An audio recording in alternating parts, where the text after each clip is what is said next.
There are 4 of them. And by the end of tonight, I think you'll agree that you used all 4 of them today, without noticing, without calling any of them anything. They get called the cardinal virtues, and nearly everything about that name is misleading, starting with the fact that it wasn't theirs. It was added 700 years later by somebody else, in a different language, for a different purpose. The people who actually lived by these 4 never gave them a name at all. They were just 4 ordinary words, not a list, not a system, nothing to be kept up with. The word that eventually got attached to them is stranger than you'd think. Cardo. In Latin, it means hinge, not important, not lofty. A hinge, the small piece of metal a door turns on, that nobody has ever stopped to admire. So that's tonight. 4 hinges, all of them small, all of them ordinary, and all 4 already in your hands, whether anybody has ever mentioned it or not. Nothing to learn, nothing to take up in the morning, nothing you'll be asked to remember. We're only going to go back through a single ordinary day, today probably, and find them. They're in there. They always are. So let yourself settle now. Find the position you'll sleep in. Let the covers come up. Let your jaw come loose. Let your hands lie where they've fallen. And let your eyes close whenever they'd like to. You won't need them again tonight.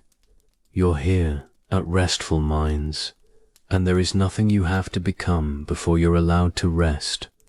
Let's begin. Let me give you the 4 plainly, before anybody dresses them up. Knowing what to do, giving people their due, doing the difficult thing, knowing when enough is enough. That's it. That's all 4, in the plainest English there is. Read them again and notice that none of them sound like philosophy. They sound like things somebody's grandmother might say about a neighbor. They've been translated into grand words over the centuries. Prudence, justice, fortitude, temperance. Say those out loud and you can hear what happened. Each one is a fine word, and each one moved the thing it describes about 6 feet further from an ordinary life. The originals were ordinary. Greek words a farmer would use, a shopkeeper, somebody's mother, telling somebody's child to sit down. They weren't philosophy words when they started out. They were simply the words people had for the things people do. Somebody put them in a book later, and that's when they started sounding difficult. Now the name. Around the year 391, a man in Milan sat down to write a book about how to live decently. He'd been reading Cicero. Cicero had been reading the Greeks. And somewhere in that long chain of one person reading another, he arrived at these 4 and needed a word to hold them together. He chose cardinals, from Cardo, hinge. It's a beautiful choice, and I suspect he made it faster than he'd have made most of his decisions that morning. That's where the phrase comes from, not from Athens, not from Rome in its prime, from a study in Milan, several centuries after everybody involved in the original conversation had gone. Which is worth knowing, because names have weight, and this one has been sitting on these 4 for 1600 years, which means something worth saying out loud at the start of a night like this. The people who lived by these 4 never had them as a set. There was no chart on anybody's wall. Nobody was counting. Nobody stood in a colonnade saying, "Right, 4 things, and we'll get through them in order." They simply talked about what a decent life seemed to be made of, and the same 4 things kept turning up in the conversation, the way true things do. The label came afterwards, the way labels do. Here's the evidence, and I like it because it's so ordinary. The man who started all this taught by walking up and down a public colonnade in Athens, A covered walkway with paintings on the wall, open on one side to the street. Anyone could stop and listen. Nobody enrolled, nobody paid. People walked past on their way to somewhere else, caught a sentence, and either stayed or didn't. That is not a place where anybody hands out a syllabus. That's a place you talk, while walking, to whoever happens to be there. The whole philosophy is named after that walkway, incidentally. Not after a book, or a founder, or a doctrine. After a covered porch where people stood about. So if you've ever come across these 4 and felt a small weight settle, 4 more things to be, on top of everything else, I'd like you to know something. That weight isn't ancient. It's an accident, of translation, of tidy-mindedness, of a very long game of one person summarizing another, and you can put it down. It was never theirs, and it certainly isn't yours. Now let's look at the word he chose, because it's better than he probably knew. Think about an actual hinge. Picture a heavy door. Wood, weathered, taller than a person. Everything about that door is large. The weight of it, the width, the sound it makes, and the hinge is nothing at all. 2 small pieces of metal and a pin. You could hold one in your palm and not notice the weight of it. If it were sitting on a table, you'd move it aside without looking. But everything the door does happens because of it. The opening, the closing, the swing, the whole business of the door being a door rather than a plank leaning in a doorway. All of it turns on that small piece of metal that nobody ever looks at. That's the image. That's what he was reaching for, and it's a better one than the word usually suggests. He wasn't saying, these 4 are grand. He was saying, these 4 are what the rest turns on, which is a much smaller claim, and a much truer one. Not 4 great achievements, 4 small points that everything else moves on. There's one more thing about a hinge that I think he missed, and it matters more tonight than anything else in this movement. A hinge doesn't only let a door open, it lets it close. That's the half nobody mentions. We talk about doors opening, opportunities, beginnings, all of that. But the same little fitting does the other thing too, late on, when somebody wants the room quiet. That's what these 4 are actually for at this hour. Not opening anything, closing the day, gently, on a hinge that's already there and already oiled. And here's why I've spent this long on a word. Because it changes what tonight is going to be. If these 4 were achievements, then this would be a video about becoming. And you'd have to be awake for that, and slightly braced, and taking notes. But hinges aren't achievements. Nobody achieves a hinge. It's simply there, doing its small work, mostly unnoticed, holding something much larger than itself, which is much closer to how these 4 actually show up in a life. Not in the big moments, almost never in the big moments. Those tend to be too loud for anything small to be visible in them. They show up in the ordinary hours, in pieces so unremarkable that you'd never think to mention them to anybody. They show up in the 20 seconds where you decided not to say the thing you'd already thought of, in the small kindness nobody saw and nobody thanked you for, in the difficult conversation you had on an ordinary afternoon because it needed having and there was nobody else to have it. In the moment you wanted more of something and decided that what you had was fine. Those are the hinges. There were several of them in your day, more than you'd guess if anybody had been counting, which nobody was, and not one of them felt like anything at the time. That's rather the point. Hinges don't announce themselves. A door that swings properly makes no sound at all. So here is what we're going to do for the next 3 hours, and here is what we are not. We are not going to hand you 4 things to improve. not one. If a single sentence tonight starts to sound like homework, you have my full permission to let it go past. It will have been clumsily put, and it isn't the point, because there's a thing that happens when somebody is told to become better at 4 qualities, and it's the opposite of what anybody needs at this hour. You start looking at yourself, and looking at yourself in the dark at 11 o'clock has never once helped anybody sleep, not in this century and not in any other.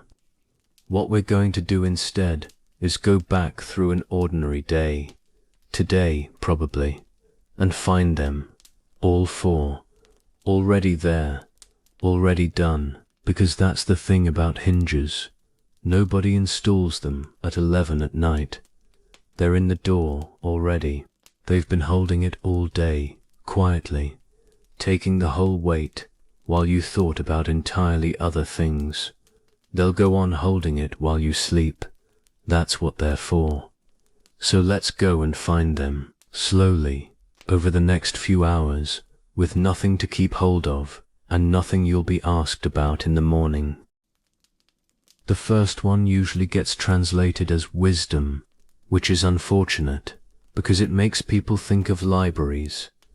The Greek word is closer to knowing what to do, not knowing a great deal, not being well read, not having opinions about things. Something far more practical than any of that. The thing a person uses when they walk into a situation and have to decide, in about 4 seconds, what happens next. It has almost nothing to do with how much you know. Some of the wisest people in this sense have read very little, and some of the best read people have none of it at all. You've watched somebody who has it, a nurse coming into a room, somebody's grandmother arriving at a difficulty and taking her coat off. They don't consult anything. They don't stand there working it out. They just seem to know which end of the thing to pick up, and they pick it up, and the room gets easier. That's the first hinge, and it's the one everything else rests on, which is presumably why it got listed first. In the hands of the people we're talking about tonight, it narrowed to something very specific, knowing what's yours to move. That's all it is. Out of everything in front of you at any given moment, some small portion can be affected by you. The rest cannot, and never could, and won't start now. Knowing which is which, quickly, without a lot of turning it over, is the whole of the skill. Now here's the part I actually want to give you. You did this today, repeatedly, probably 100 times, possibly more, and not once did you notice it happening, or think of it as anything, or mention it to a single person. Let me show you. Start with the weather this morning. You looked at it. You may have had an opinion about it. Most people do, briefly, at a window. And then you dressed for it and got on with the day. You didn't argue with it. You didn't lie awake about it.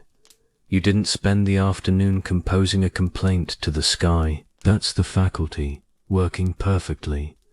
It happened so fast you'd never call it anything. Now think about how much else you let go of today without a second's effort. Every driver who did something inconsiderate, and every one who didn't indicate. The queue that was longer than it should have been. The thing in the news you can't affect. Somebody's tone in a message that was almost certainly nothing. Whatever is happening in a country you'll never visit. The past in its entirety. Everybody else's opinion of everybody else. What people are doing in the houses along your street. What the sea is doing tonight. Every single thing that has ever happened and can't be revisited. You let all of that go, instantly, without a word to anybody. That is an enormous amount of accurate judgment, made continuously, all day, without taking one thing out of you. If somebody had asked you to do it deliberately, it would have been exhausting. Done without noticing, it took nothing at all. We just never call it anything, partly because it doesn't feel like doing something. It feels like nothing happening. and partly because we only notice this faculty on the rare occasion it doesn't work. The one thing you couldn't let go of today is the one you remember. The other 400 passed through without leaving anything behind. There's something peculiar about this first hinge, and it's worth naming. It's the only one of the 4 that shows up as not doing. The other 3 involve an action, something given, something done, something set aside. You could point at them afterwards. This one is a hand not reaching. It leaves nothing behind at all, which is why nobody praises it, why you've never once been thanked for it, why it wouldn't occur to you in 100 years to count it as anything at all.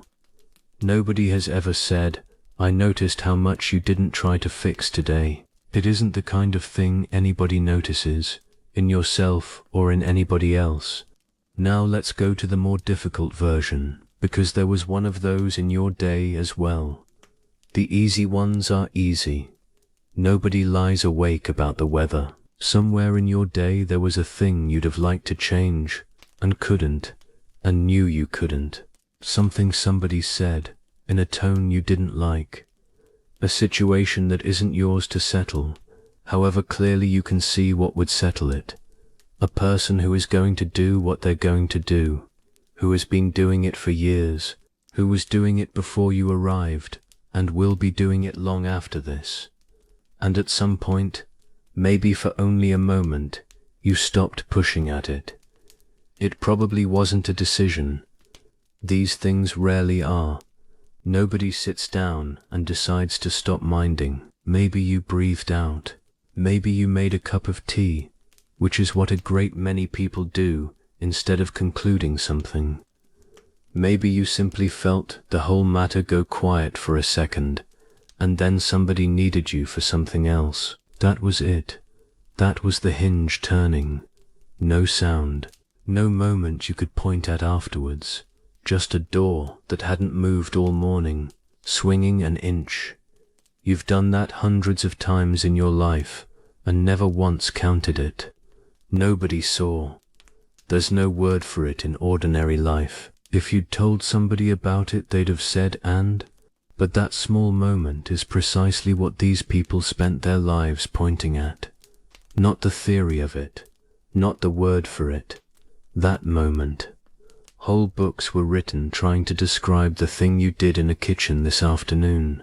You did it before lunch, without being taught, without a word of philosophy in your head, because human beings mostly already know how, and always have. And notice what you didn't have to do first. You didn't have to agree with it. You didn't have to decide it was fair, or that there was a reason. Letting go of a thing is not the same as approving of it. You can set something down and still think it should never have happened. Which brings us to tonight, because there's a version of this available right now, lying here, and it's the easiest one of the day. Nothing in this room is yours to move. Have a look, if you like. Genuinely have a look, the way you'd glance round a room on your way out of it. The day is finished. Tomorrow hasn't started. Every single thing on your mind is currently in the category of not now, and that isn't a philosophical position you have to adopt. It's simply what 11:30 means, in every house, for everybody, whether they've thought about it or not. So the wisest thing available to you tonight also happens to be the least demanding thing in the whole video.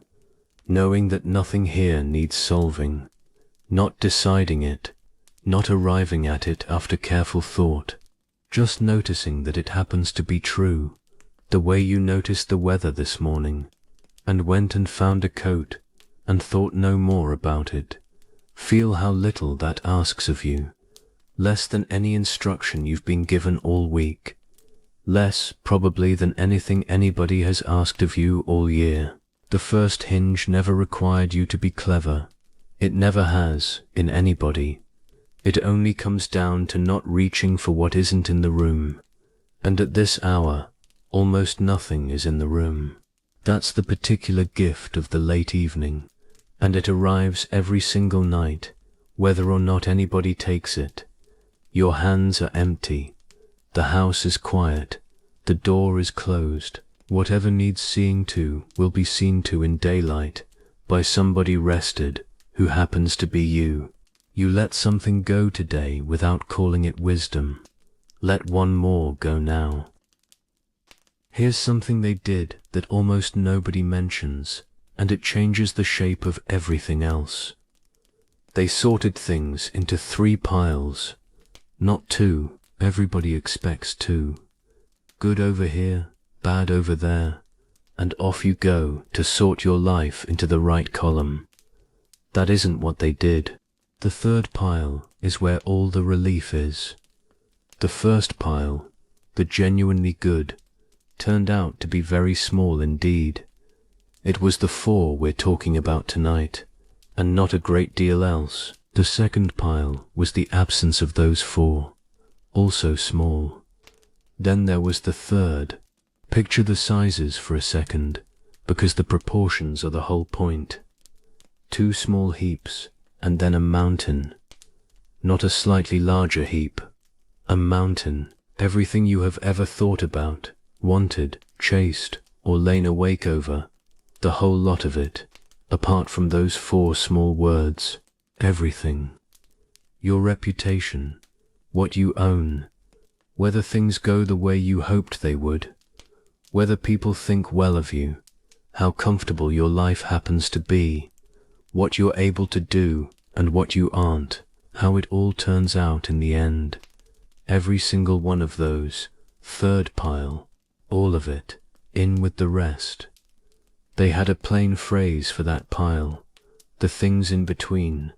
Which is exactly right and rather lovely, and has the enormous advantage of not sounding like a judgment on anything. Not good, not bad, just the rest, which is an oddly gentle thing to be told about most of your life. Nobody usually says that.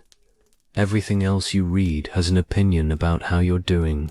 Now, this is where the misunderstanding usually starts, so let me be careful, because it has put a great many people off these 4 entirely. It does not mean those things don't matter. They were explicit about this, and modern retellings almost always skip it. They said, of course you'd rather have comfort than not. Of course you'd rather be well thought of. Of course you'd rather things went smoothly. Go and pursue those things. Prefer them openly.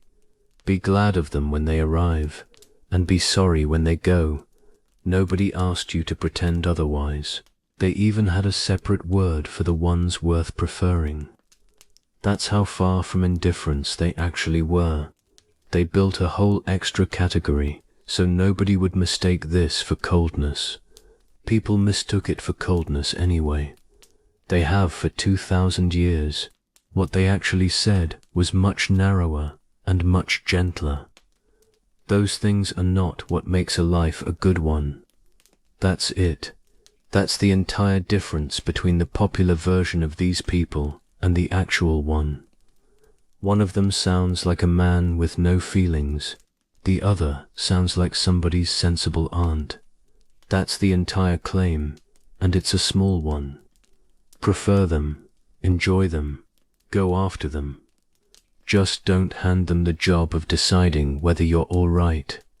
They're not equipped for it, and they'll take the job anyway if you offer it, and hold it for years. Here's the part that already belongs to you, because you worked this out years ago without being told. You've met somebody with a great deal from the 3rd pile who was not doing well. Everybody has. It's one of the most common sights there is, and one of the least discussed. And you've met somebody with very little of it who was, unmistakably, fine, better than fine. Somebody you were glad to sit next to and slightly reluctant to leave. You couldn't have explained why. There was nothing to point at. They simply had something the first person didn't. And whatever it wasn't anything from the 3rd pile, because they hadn't got any of that. You didn't need a philosophy to notice that. You noticed it in a room, at some point in your life, without anybody explaining anything. You've quietly known it ever since. So none of this is new to you. It simply never had a name attached, and nobody ever said it out loud in a room where you were listening. So the sorting itself was never the difficult part of this. Nobody genuinely believes that being well thought of is the same thing as being decent. Ask anybody, in daylight, over a cup of tea, and they'll tell you the difference straight away and wonder why you asked. The difficulty is somewhere else entirely. And it mostly happens after dark, which is why we're talking about it now rather than at 11 in the morning.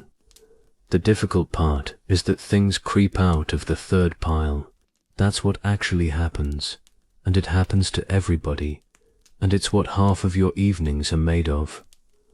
Something perfectly ordinary gets promoted, quietly, without anybody signing off on it, a message that didn't get answered, a comment somebody made in passing, a plan that didn't come together.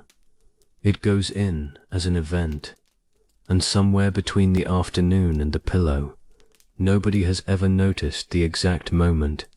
It stops being an event and becomes a statement about you. A promoted item is a completely different weight. As an event, it was small. It happened, it finished, it took 4 minutes.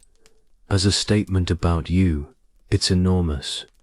Because now it isn't over. Now it reaches backwards into things that happened years ago, and forwards into things that haven't happened yet. And there is no hour of the night when it isn't relevant. That promotion is what takes people's nights, not the events themselves. Events are manageable. They happen, they finish, and you get on with the evening. It's the promoted ones that follow you upstairs and sit down and settle in for the night. Now, tonight, go back through today for a second. Not the whole of it, just whatever is still with you at this hour, which is usually 2 or 3 things at most. I'd guess almost all of it belongs in the third pile, possibly every single item. Not because it doesn't matter, because it belongs to the category of things that happen, rather than the category of what kind of person you are. The thing that didn't go smoothly, somebody's tone in a doorway, the item still sitting on the list, the moment you handled one way and would handle another way now that you've had 6 hours to think about it, which is not the same comparison at all, though it always feels like one. All of it, in between, all of it, the rest. None of it was ever a description of you. Feel what happens if you let those items settle back down into the third pile where they came from. They get lighter almost immediately. You may even feel it happen. That's the giveaway, and it's worth trusting. A thing that lightens the moment you stop making it mean something was never that heavy to begin with. It had been carrying an extra passenger the whole time, and the passenger was the part about you. So let the whole of today be the rest for a few hours. That's not a small permission, by the way. It's most of what people are looking for when they can't sleep. Somebody telling them, plainly, that the day was just a day. Not dismissed. Nothing has to be waved away, and nothing has to be decided about. Just return to the pile it came from. In with the weather and the traffic, and every other ordinary thing that happened between waking up and lying down. That's where the day lives. It was never anywhere else, and it doesn't mind being put back. Nothing tonight needs to mean anything. Almost nothing ever did. Most of today belonged in the third pile. Let it stay there until morning. All of this started with a merchant having a very difficult week. That's worth knowing, because philosophies usually start in schools, with somebody's clever son who had never had to load a ship. This one started at sea, with cargo, and weather, and a bill of lading. His name was Zeno. He was from Cyprus, a trading family, a trading town. And what he traded in was purple, not cloth, the dye itself. In that world it came from sea snails, thousands of them for a very small amount. The process was slow, and the smell was famous, and the result was worth more than its weight in almost anything else you could name.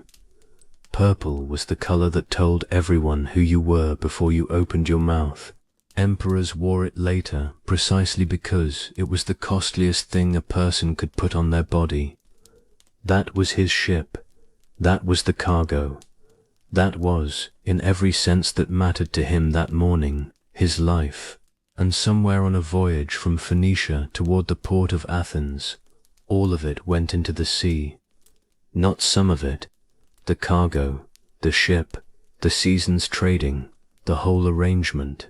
Now, I want to be honest with you about what happens next, because the honesty is part of why I like this story. We have 3 versions. The man who wrote it all down centuries later gives us all 3 and doesn't choose between them. In one, Zeno comes ashore after the wreck. In another, he's already in Athens when word arrives that the ship has gone down.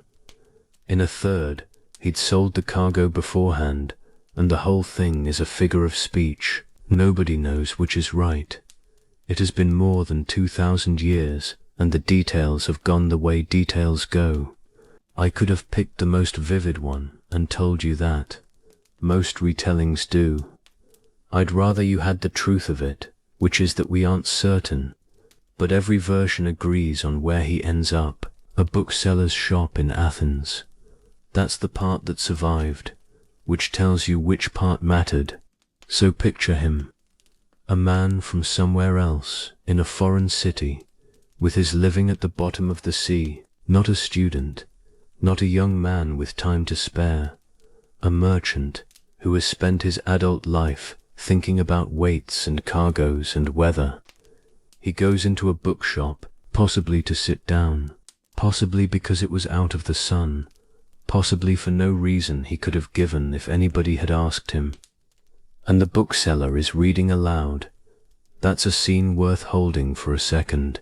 A shop in Athens, rolls of papyrus in baskets, somebody reading in a voice pitched for whoever happens to be there. Not a performance, just the way books existed then. That was normal then. Books were read out, not skimmed. So Zeno sits there and listens, and what he's hearing is somebody's account of Socrates. An old book by then, about a man who'd been gone for 100 years. Something in it takes hold of him. We don't know which passage. Nobody thought to write that down, and it's the one thing I'd most like to know. Somewhere in that reading there was a sentence that reached a man who wasn't looking for anything, on what had not, until then, been much of an afternoon. But he stands up, or leans over, and asks the bookseller a question. And this is the one line of the whole afternoon that we have. Where can I find a man like that?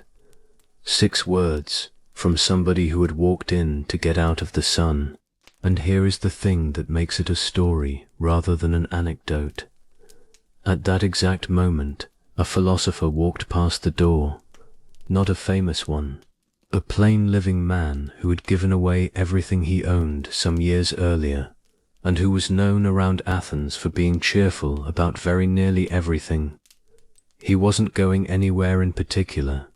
He was just passing. The bookseller looked up, saw him, pointed, and said, "Follow that man." Zeno did.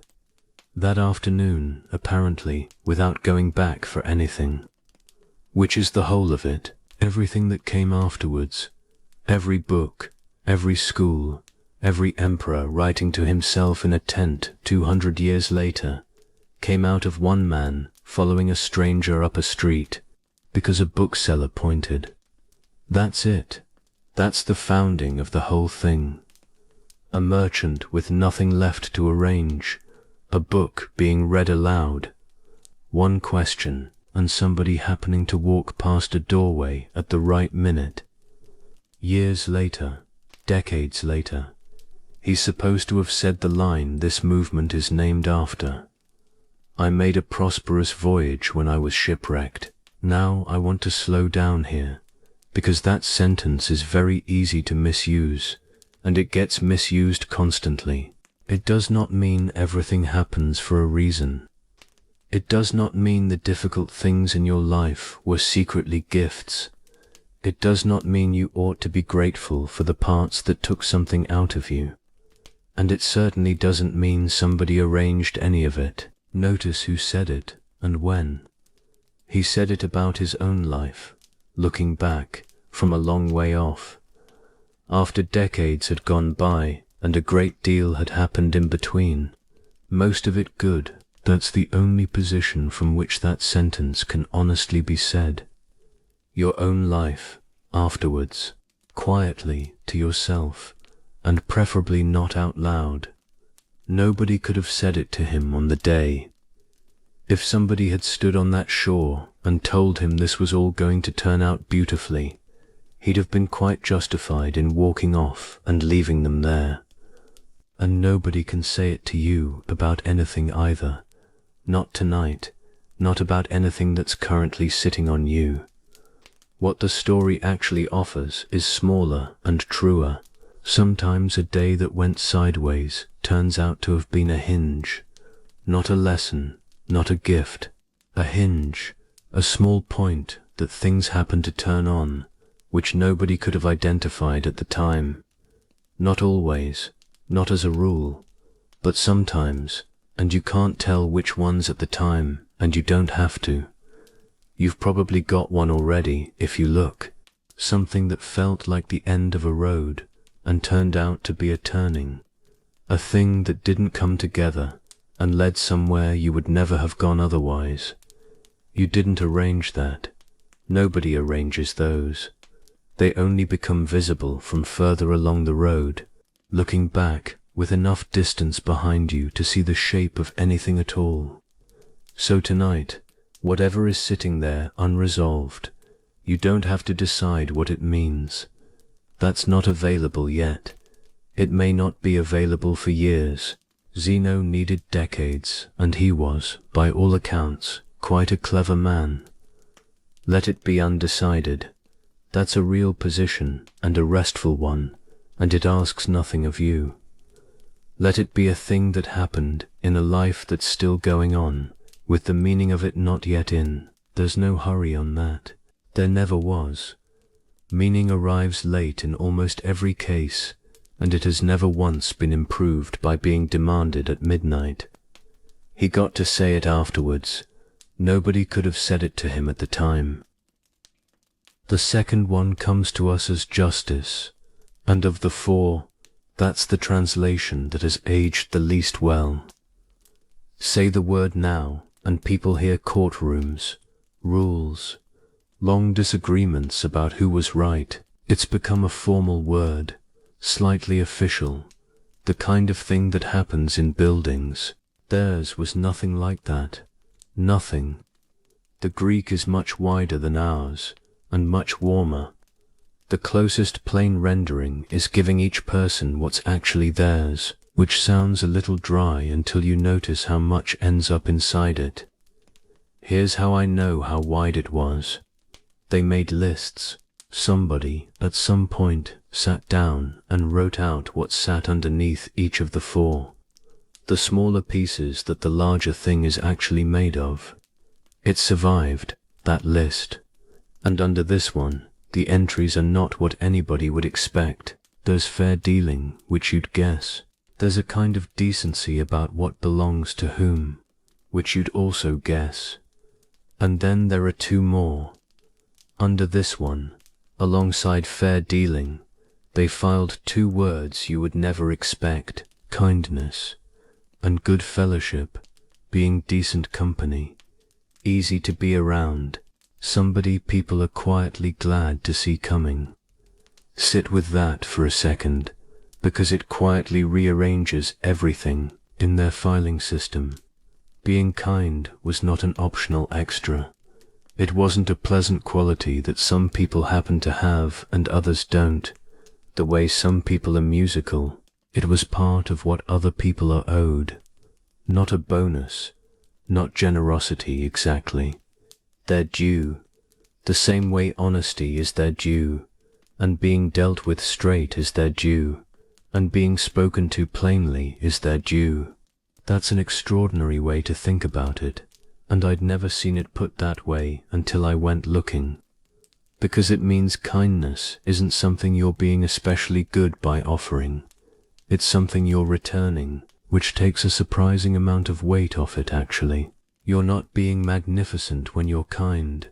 You're just handing somebody the thing that was already theirs.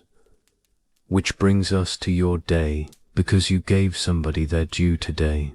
Several people, probably, and I would be very surprised if anybody noticed.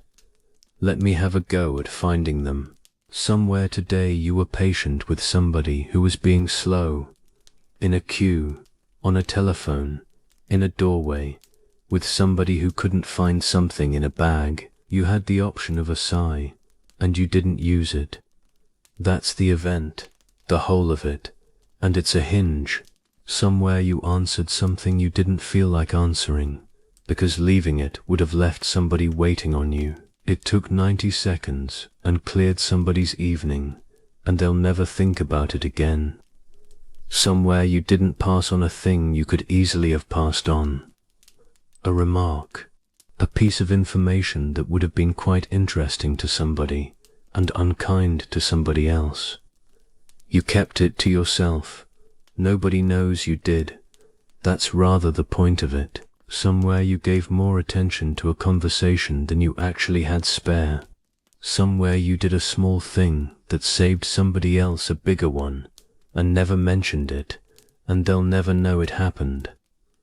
Or you did that thing that has no name at all, where somebody says something small, half a sentence, at the end of a conversation about something else, with rather more in it than they'd meant to put there, and instead of moving straight on, you let the moment stay open for 1 second longer.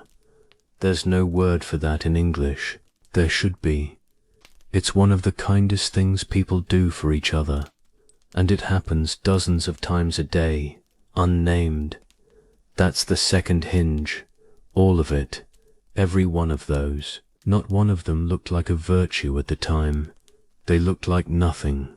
They looked like an ordinary Tuesday, which is what virtue mostly looks like from the inside. Now here's what I want you to notice about that list. Not one of them was written down anywhere. There's no list of them anywhere. Nobody kept a note. If you tried to reconstruct today's, you'd get 2 or 3 at most, and you'd have forgotten the rest by Thursday. Nobody thanked you for most of them, and several were completely invisible. The person on the other end has no idea that anything was decided. To them, nothing happened. A perfectly ordinary exchange with a perfectly ordinary person on a Tuesday. The whole event took place inside you, and finished there, and left nothing behind it anywhere in the world. That isn't a pity, by the way. It's the design. This hinge is the one that works unwitnessed. That's precisely what separates it from good manners. Manners need an audience. This doesn't. This carries on perfectly well in an empty room, which is how you can tell what it actually is. Manners are for when somebody is present.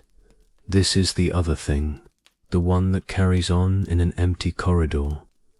On a call nobody will ever hear about.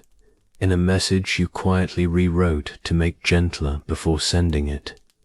You did several of those today, without counting, without wanting anything back, and without thinking of it as anything at all, which is exactly what these people were pointing at. Not the grand gesture. Nobody in that tradition had much to say about grand gestures. They're too easy, and they usually have an audience. The small correct thing, done quietly, with nobody there to see it. That's the one they meant. So now, tonight, here's the piece I actually want you to have. Your share is given. That's it. That's the sentence. Whatever was owed today, in the ordinary human way, a bit of patience, a bit of attention, a bit of not making the day heavier for somebody, you gave it. Some of it more than once. Some of it to people who didn't notice and won't remember. You are not short with anybody. And if a name has been coming up this evening, somebody you feel you should have been better with, I'd offer you this, gently. You gave what you had at the time, with the day you were having, and the tiredness you were carrying, and whatever else was going on that nobody could see. Nobody gives from a full jug. Everybody gives from whatever happens to be left that afternoon. That's what everybody gives.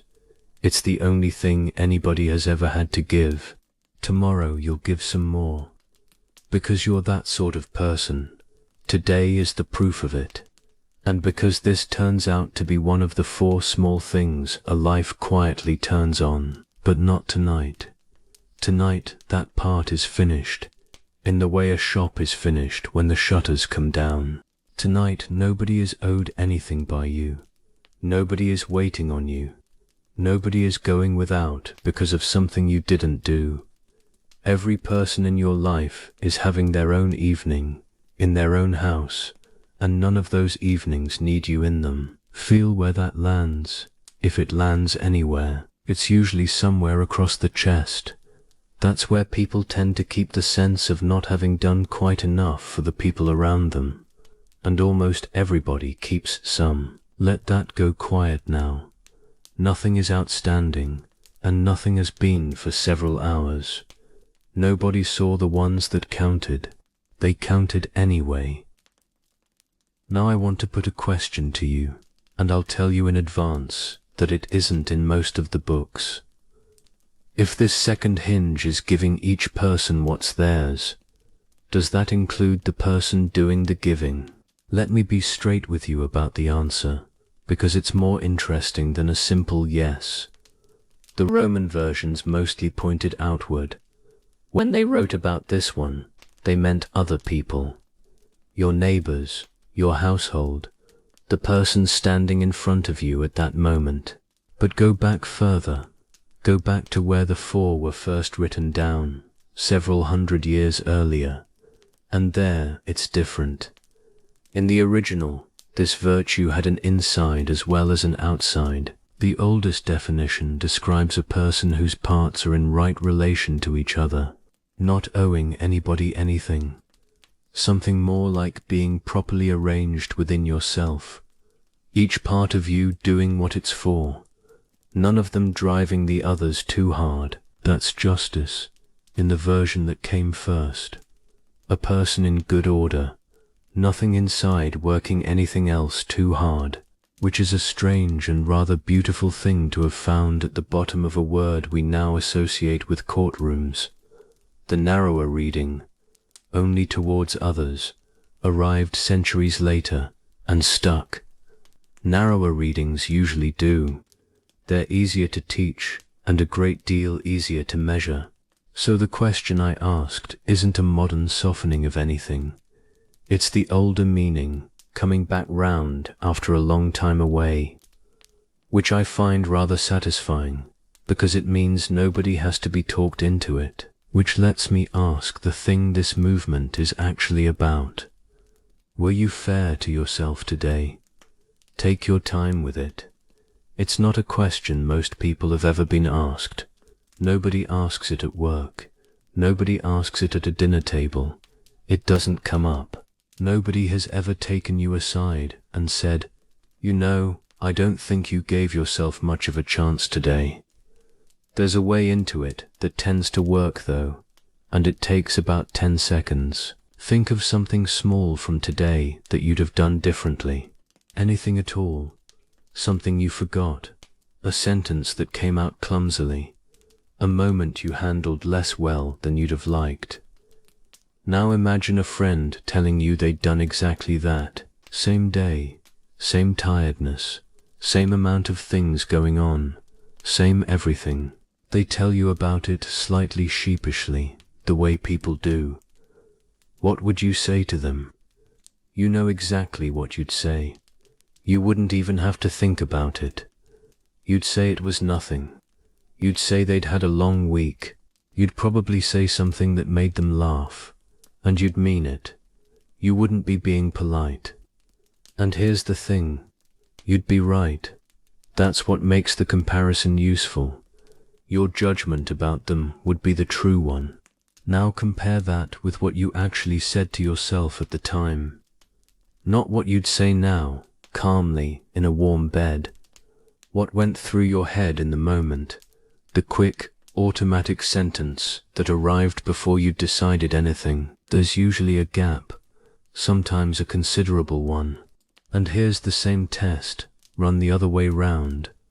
If a friend had said out loud, in front of you, the sentence you said silently to yourself this afternoon, you'd have stopped them. Not gently, either. You'd have interrupted.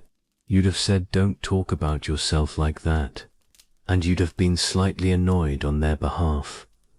That's how you know the sentence wasn't true. You have a very reliable instrument for this.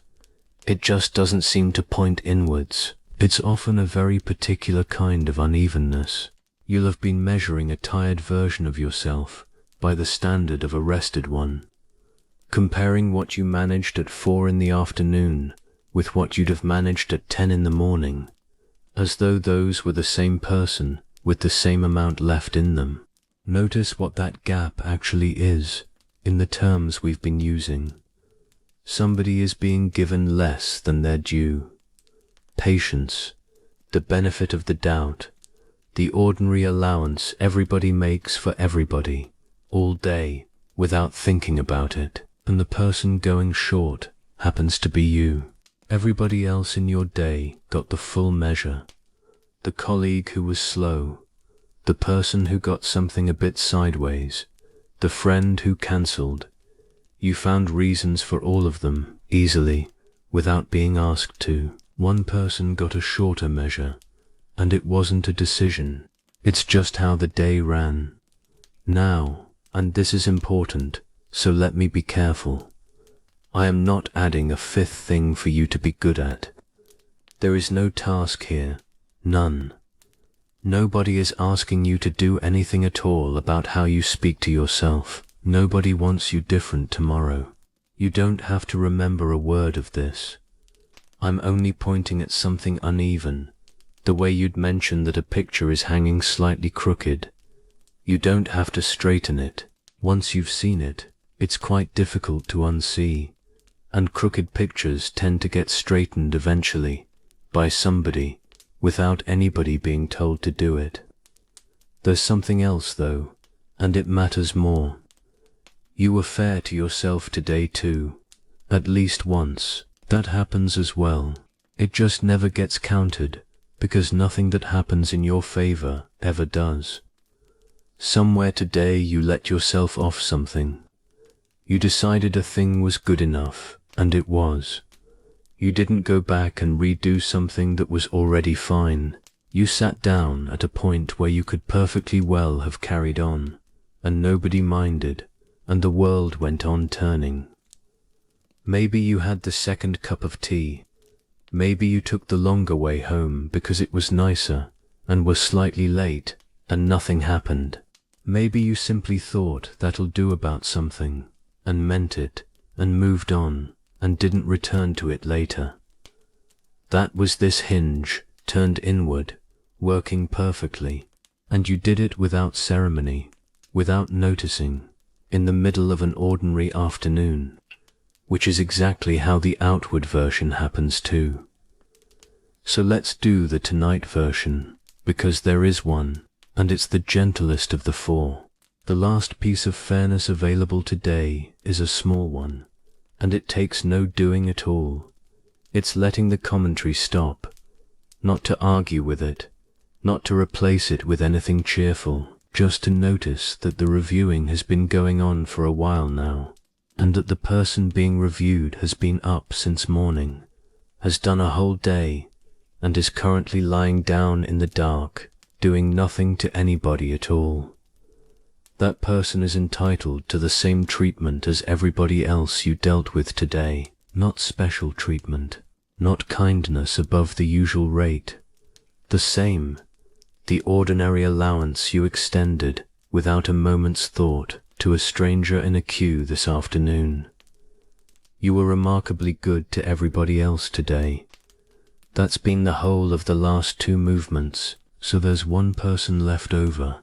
Everybody else has been seen to. A whole day's worth of people got what they were owed. Most of them didn't notice receiving it, and none of them will think about it tomorrow. Feel where you're holding that, if you're holding it anywhere. It's often the jaw, sometimes the space between the eyebrows. That seems to be where the reviewing gets done, in most people. Let it go quiet, not settled, not resolved. Nothing has to be concluded about anything, just quiet. The way you'd let a room go quiet when somebody in it is trying to sleep. Everybody got their due today except one person. They're lying here now. I want to tell you where all of this was taught. Not what was taught. We've been doing that. Where?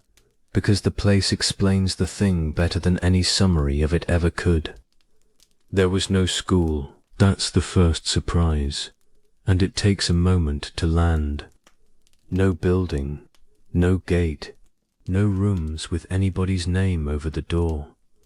Zeno taught in a colonnade. That's it. That was the institution. If you've never stood in one, it's a long covered walkway, a roof, a row of columns holding it up. One side open to the air and the street, shade in the afternoon, shelter when it rained. A floor worn smooth and slightly dipped by a great many feet over a great many years. People used them the way people use any covered place, to wait, to talk, to get out of the sun for 10 minutes, and then carry on to wherever they'd been going.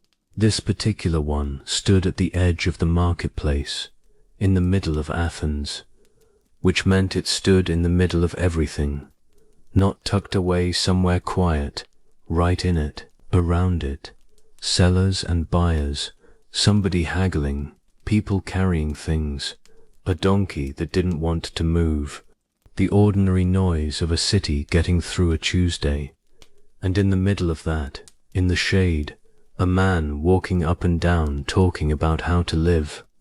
It was well known for its paintings, that one. That's where the name came from, the painted colonnade. Great scenes from old stories, running along the back wall, done generations earlier by somebody famous for it. People had been walking past them for generations and had mostly stopped seeing them, which is what happens to paintings on a wall people use every day. That's where the whole thing happened, under those paintings, in that noise, on that worn floor. Now here's the detail I keep coming back to. He taught by walking, not standing, not seated at the front, walking up and down the length of it, talking with whoever wanted to come along, not from a chair, not from a raised place with everybody arranged neatly in front of him, just walking and turning at the end and walking back, walking at the speed people walk, in a public passageway with the market going on 20 feet away. You couldn't be grand in those conditions if you tried. The setting won't allow it. Somebody would drop something. A cart would go past. You'd have to stop mid-sentence and start again, which does wonders for anybody's prose, which meant a few things, and they're all worth having tonight. Nobody enrolled. There was no list of who was in it and who wasn't, because there was nothing to be in, which also means nobody could be running late with it. You can't get out of step in a walkway. Nothing was charged. There was nothing to charge for. The colonnade belonged to the city, and so did the shade. And nobody could be turned away, because there was no door to turn anybody away from. That's not generosity on his part. its architecture. The building simply wasn't capable of excluding anybody. If you were passing through with a basket and something reached you, you could slow down. If you had somewhere to be, you carried on. If you came back the next day, nobody remarked on it. And if you didn't come back for a month, nobody noticed, and nothing had gone by without you, because the same few things were being said in different words anyway. That's not a school. That's a man thinking out loud in a place where people happen to walk, and it went on like that for decades. Not as a phase before the proper building arrived. There was never a proper building. Nobody was collecting for one. Then there's the name. At first, people called his followers after him. The Zenonians. That's what usually happens. Somebody gathers a few people, and the few people get called after him, and that's the name for the next 1,000 years. It didn't stick, which is unusual. Names of founders almost always stick. It's how nearly every school of anything gets called what it's called. This one slipped off, because what people actually noticed wasn't the man at all. It was where you'd find them. Those ones from the porch, the colonnade people.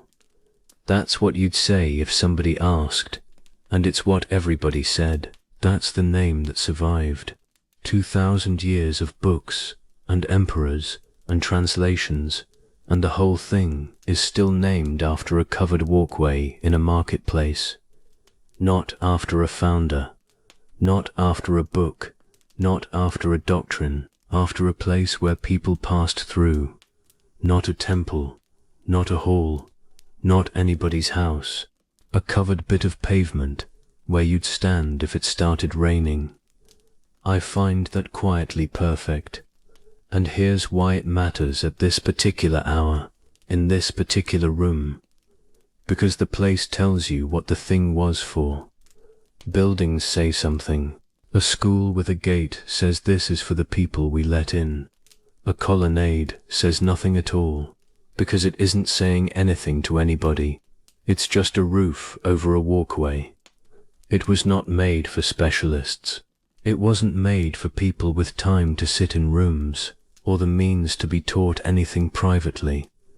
It was made at walking pace, out of doors, within earshot of somebody selling fish, for whoever happened to be there that particular afternoon, which is more or less the situation you're in right now, if you think about it. You're not studying anything.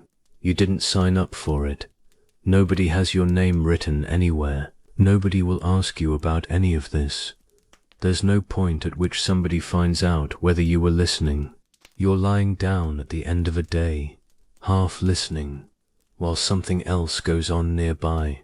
And that is precisely the position of every person this was ever meant for. The basket carriers, the ones passing through on the way to somewhere else, the ones with half their attention on something at home. They weren't the second best audience. They were the audience. The whole thing was pitched at exactly that distance, and exactly that level of attention.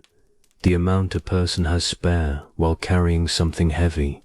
So there's nothing to join tonight, nothing to keep up with, and nobody taking the slightest notice of whether you followed the last 10 minutes or drifted off somewhere in the middle of them, which, if you did, is exactly the right response to a warm room and a voice going on nearby.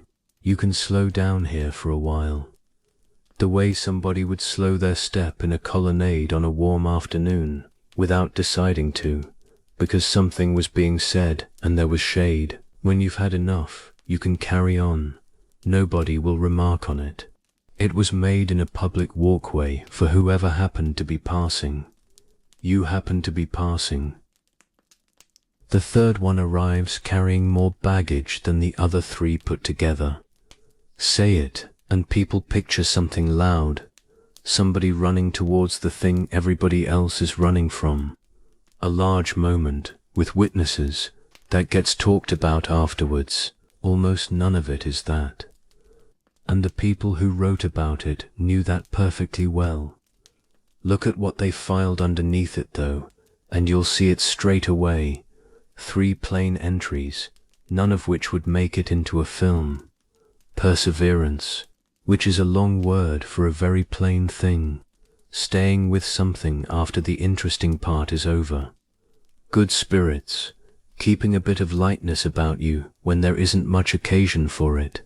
Not pretending, just not letting the whole room go down with you. Steadiness, which is what it's called when somebody stays themselves through a difficult afternoon. Not one of those is dramatic. Not one requires an audience, or a moment, or anybody present at all. They're all things you can do alone, in a dim kitchen, with nobody the wiser. The best short definition I've come across is this. It's the part of knowing what to do that applies to staying. Everything else in this one follows from that. Not doing something difficult once, with everybody looking. Staying with something ordinary, on a Wednesday, when leaving would have been easier and nobody would have minded. Not going towards things, not leaving them, which is a slower, quieter, far more ordinary business, and considerably more of a life is made of it, which is a completely different quality. Much more common, much less visible, and one you use today, probably more than once. Let me find it for you. Somewhere today there was something you'd rather not have done, and did, not something impossible, nothing anybody would put in a book, just a thing with a bit of weight on it. The phone call, the conversation that needed having and wasn't going to have itself. The task you'd been walking past for 3 days, that took 11 minutes in the end, and you did it. Maybe not gracefully, possibly while putting it off for 10 minutes beforehand, and feeling slightly flattened afterwards. But it got done. It's done. It isn't on tomorrow's list, and the reason it isn't on tomorrow's list is that you took it off today's. That's the 3rd hinge, and nobody said a word about it. Nobody ever does. There's no moment where somebody turns to you and says, "That was a difficult one, and you did it anyway." It just goes into the day with everything else, undistinguished, in among the messages and the shopping and everything else. Now, there's a larger one, and I want to say it carefully, because it's the one that goes most unnoticed of anything in this entire video. You got up this morning. I know exactly how that sounds. Stay with it for a second, honestly.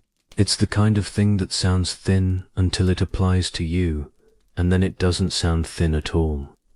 There are mornings when getting up is simply what happens next, and there are mornings when it takes something. Only you know which kind today was. Nobody else in your life has any way of telling the difference. The two look identical from the kitchen doorway. If today was the second kind, you did it anyway. You put your feet on the floor. You started. You carried whatever you were carrying through a whole day. And here you are, warm, at the end of it. You almost certainly didn't mention it to anybody. Most people don't. You went about the day at more or less your usual temperature, answered normally, did what needed doing, and nobody who saw you had the faintest idea, which is itself part of the hinge, not making it everybody else's afternoon as well. That's a kindness people manage constantly and never once name. That's the version of this hinge that never gets counted in anybody. It has no visible part at all. From the outside it looks exactly like an ordinary Tuesday, which is precisely why nobody has ever been thanked for one. Now here's the piece that I think matters most, and it's the thing most people have backwards. This one is not a feeling. You can be doing it perfectly while feeling nothing at all except tired. In fact, that's the usual condition. Most of it gets done in a fairly low mood by somebody who'd rather be elsewhere and is carrying on regardless. Nobody feels admirable at the time. Nobody has ever felt admirable while making an uncomfortable telephone call. You feel a bit uncomfortable, and then you feel relieved, and neither of those is a noble sensation. The feeling isn't the thing. The staying is the thing, which is a relief if you think about it. It means none of this requires you to feel any particular way, which is fortunate, because feelings are not among the things anybody can arrange, which means there's no point looking for it in how you felt today. It won't be there. The only sign of it is that the thing is finished. So, tonight. There's a version of this available right now, and it's an odd one when you look at it directly. Most people have never looked at it directly, which is why it goes on being available. Lying down and closing your eyes is an act of staying too. Think about what it actually involves. You don't know how tomorrow goes. Nobody has told you. There are things unsettled, some of them genuinely unsettled, not just untidy. Then you let go of the whole arrangement anyway, for 8 hours, on the strength of nothing except the fact that it has always worked out well enough before. Nobody thinks of that as anything at all. Everybody does it, every night, without a word. It's so ordinary that giving it one of the 4 grand names sounds slightly grand for what it is, which is roughly the point of this whole video. But it is, quietly, the same hinge. It's the small ordinary trust that lets a person put the day down before the day has finished with them. Nobody taught you that. Nobody could. It's the sort of thing a body works out on its own, quite early, and then does for the rest of a life. You've done it 10,000 times, through weeks that were considerably heavier than this one, through years, in some cases, through nights when there was a great deal genuinely unresolved, and you closed your eyes anyway, because that's what a person does at the end of a day. Not once has that turned out to be the thing you shouldn't have done. So there's nothing left to be steady about tonight. Nothing is being asked of that part of you. The staying is done. The difficult thing was handled this afternoon by somebody who didn't especially want to handle it. Tomorrow will want its own, and tomorrow will have its own version of you for the job. A rested one, which is the only sort worth sending anywhere. Let the whole arrangement stand down. Whatever has been holding steady all day can stop holding. There's nothing to be steady for between now and the light. Nothing tonight requires holding on to. Nothing requires you to be equal to anything. There is no part of the next 8 hours that will ask anything of you at all. Just a person, lying in the dark, at the end of a day they got through, which is what most people manage, on most nights, in every country there is, and nobody has ever thought to say a word about it to anybody. You stayed today, and nobody saw what it took. Nothing more is being asked. The 4th one has been knocked about more than any of the others on its way to us. I'd like to hand it back to you in something closer to its original condition. It comes down to us as temperance, and the moment anybody hears that word they think of going without, doing without things, holding yourself back, some austere business that nobody in the history of the world has ever looked forward to. That is not what the word meant. It isn't anywhere near what the word meant. Here is the actual Greek, and it's one of the loveliest words in the whole of this. Sophrosyne. It's built from 2 pieces. One means sound, whole, intact, in good order. The other means mind, sound mind. Mind intact, the person who is all in one piece, not a person who has given anything up, a person who isn't being pulled in 6 directions by wanting things. That's what the Greeks were pointing at when they used it about somebody. Not he goes without, he's whole. That's the 4th virtue. Not going without anything. Read it again, because it changes everything about this one. Sound mind, not iron will, not going without, sound mind. The word doesn't point at what you're doing without. It points at the state you're in, settled, whole, not being pulled about. It has a plain, everyday meaning that everybody already knows too. Knowing when something is enough. That's it. That's the whole hinge. Nothing to do with how much of anything, only with knowing when you've arrived. Now, here's the story I actually want to tell you, and it's the story of the word itself. It's the shortest story in the whole video, and quietly the most unfortunate, because somewhere between Athens and here, it got turned inside out. A word that meant your mind is whole became a word about holding back, about careful arithmetic with yourself and going without, and a certain amount of unpleasantness on purpose. Nobody did that on purpose. Nobody sat down and decided to turn it around. Words drift. They go through other languages. They get picked up by people with different concerns in different centuries and used for slightly different purposes. And they come out the far end, pointing somewhere else entirely, with nobody having noticed the turn. This one drifted about as far as a word can drift, from a description of wholeness to a description of doing without. I suspect a great deal of needless difficulty has come in through that gap, because those two run in completely opposite directions. They feel different from the inside too. One of them draws something in, the other lets something settle. One of them is a rule you impose on yourself. The other is a recognition, a moment where something in you says yes, that's the amount, and then stops wanting more, without any effort at all. You have felt the second one. Everybody has, many times. There's nothing striking about it, which is why it never gets noticed. Nothing announces itself. There's just a small settling, and then you're doing something else. Let me find today's.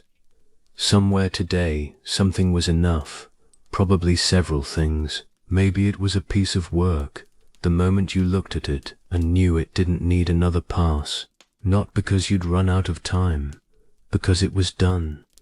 Maybe it was a conversation that reached its own natural end, where both of you knew at the same moment, and neither of you had to keep it going out of politeness. Maybe it was standing somewhere for a minute, a window, a doorway, the small gap between two tasks that nobody had allocated to anything.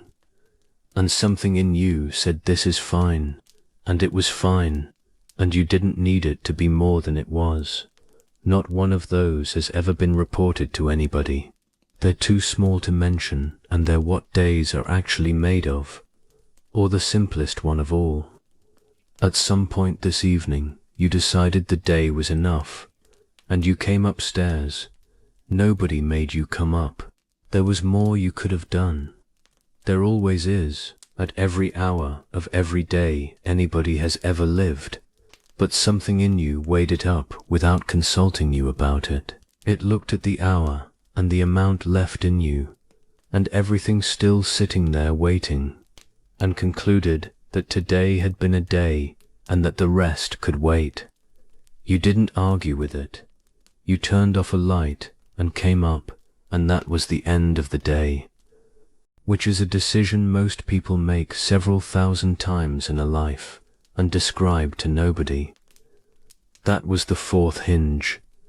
You used it about an hour ago, in a hallway, on the stairs, somewhere entirely unremarkable, without a thought in your head about virtue. Notice what it wasn't, though.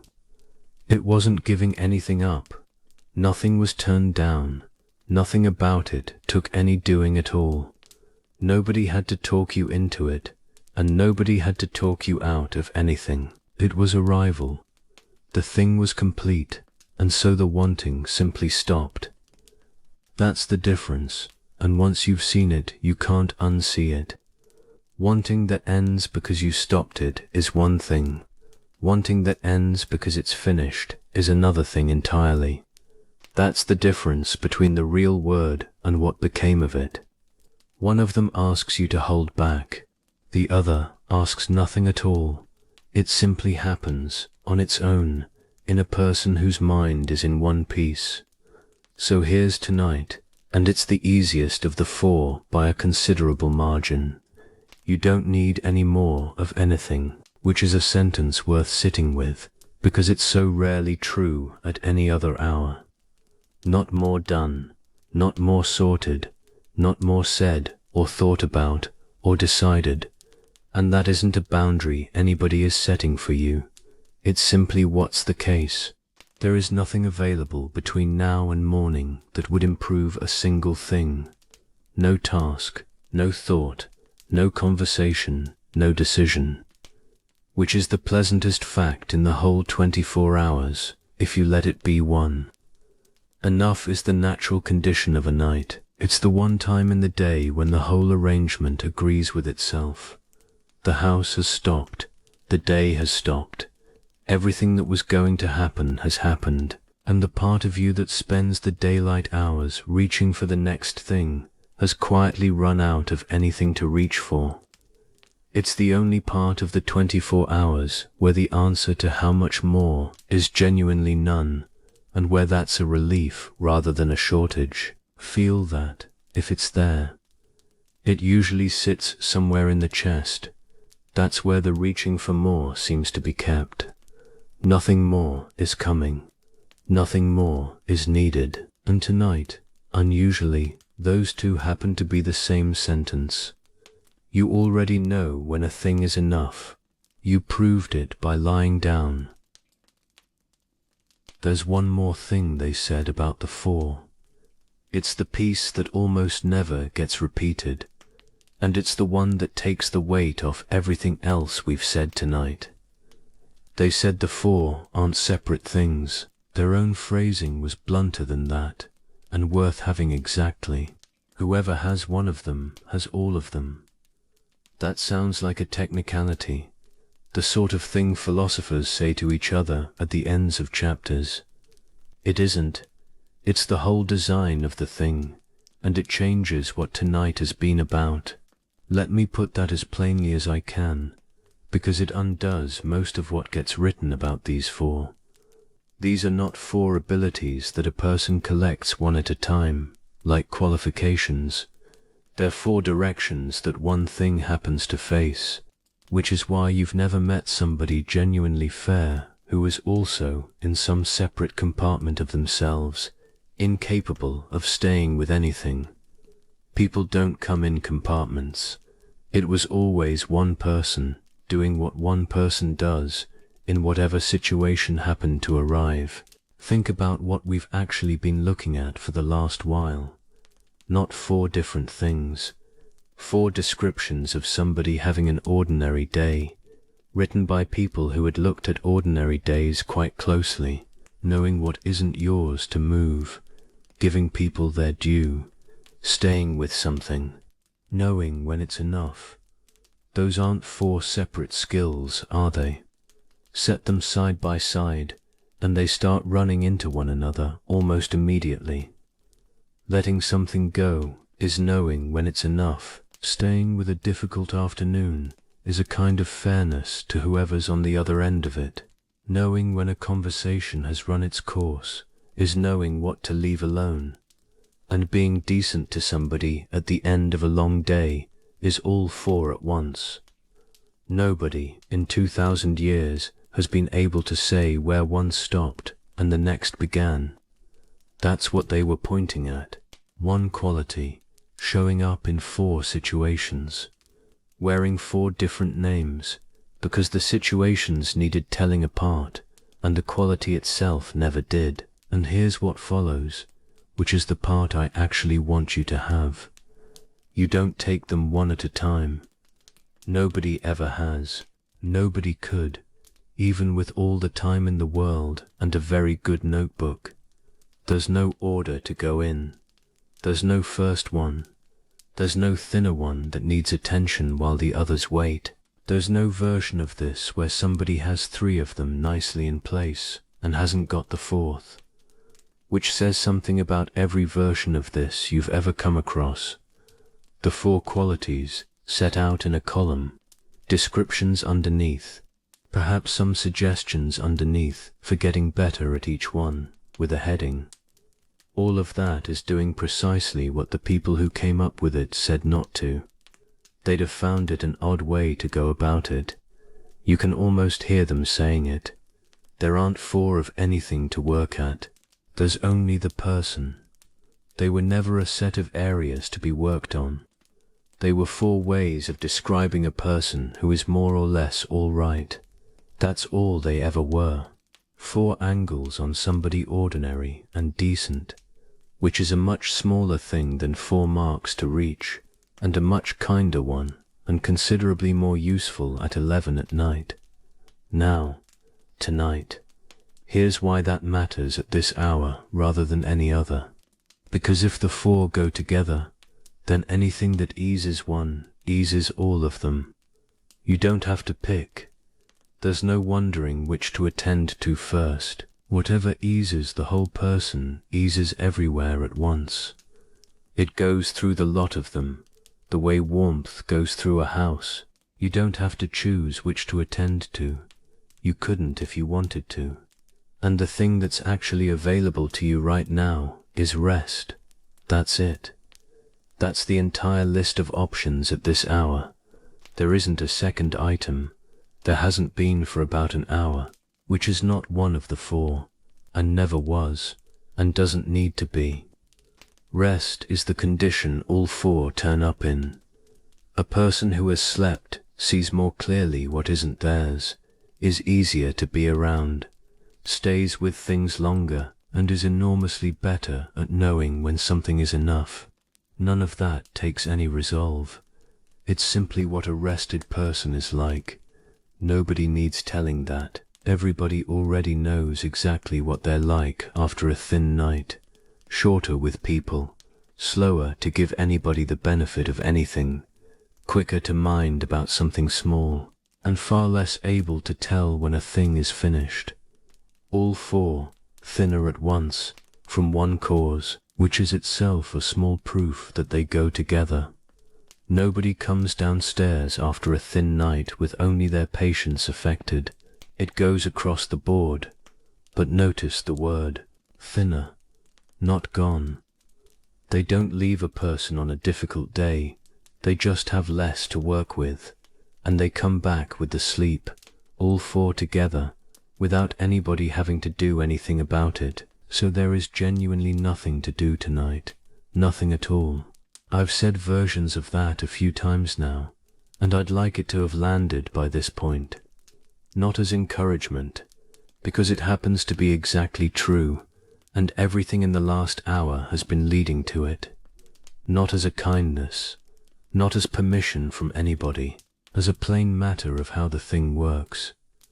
The only useful move available between now and morning is the one you're already making, and you started making it before this movement began, lying still, getting heavier by the minute, letting the day finish itself off without you. That isn't a small option. It's the whole of what's on offer, and it happens to be sufficient. That's the whole of it. All 4 at once being seen to by somebody who isn't even awake enough to notice it happening, which is how they've always worked best. Feel that, if you can, or don't. It works either way, which is rather the point of the last 5 minutes. 4 small things, none of which need anything at all from you. All of them resting on the same person, who has already done all 4 today, in an ordinary way, and is currently under a warm cover in a dark room, doing absolutely nothing. You don't have 4 things to be. You have 1, and it turns 4 ways. We haven't done this yet, and it's the one thing left. It's the most ordinary thing in the whole of tonight, and we've somehow gone this far without it. All 4 of those happened in a body, not in an idea of you, not somewhere abstract where philosophy usually lives, in the arms and hands and shoulders that are lying on a bed right now, at this hour, in this room. and the body still has the shape of them in it. Each one left something behind, a position, a small holding, a way of being arranged. All four are still findable, and we're going to go and find them. Let's go and find each one, slowly. There's no hurry, and nothing to get right, and no part of this that stops working if your attention wanders off in the middle. Start with the hands. They're the easiest to find. They did the first hinge all day, every minute of it, picking things up, putting things down, opening, closing, carrying, releasing. Thousands of small decisions about what to hold and what to let go of, made all day, continuously, without a single one of them reaching your attention. They're rather good at it by now. They've had a great deal of practice, and nobody ever taught them a thing. Look at where they are now, open, or nearly open, curled a little, the way hands go when nobody needs anything from them and there's nothing left to reach for. Look at how little they're doing.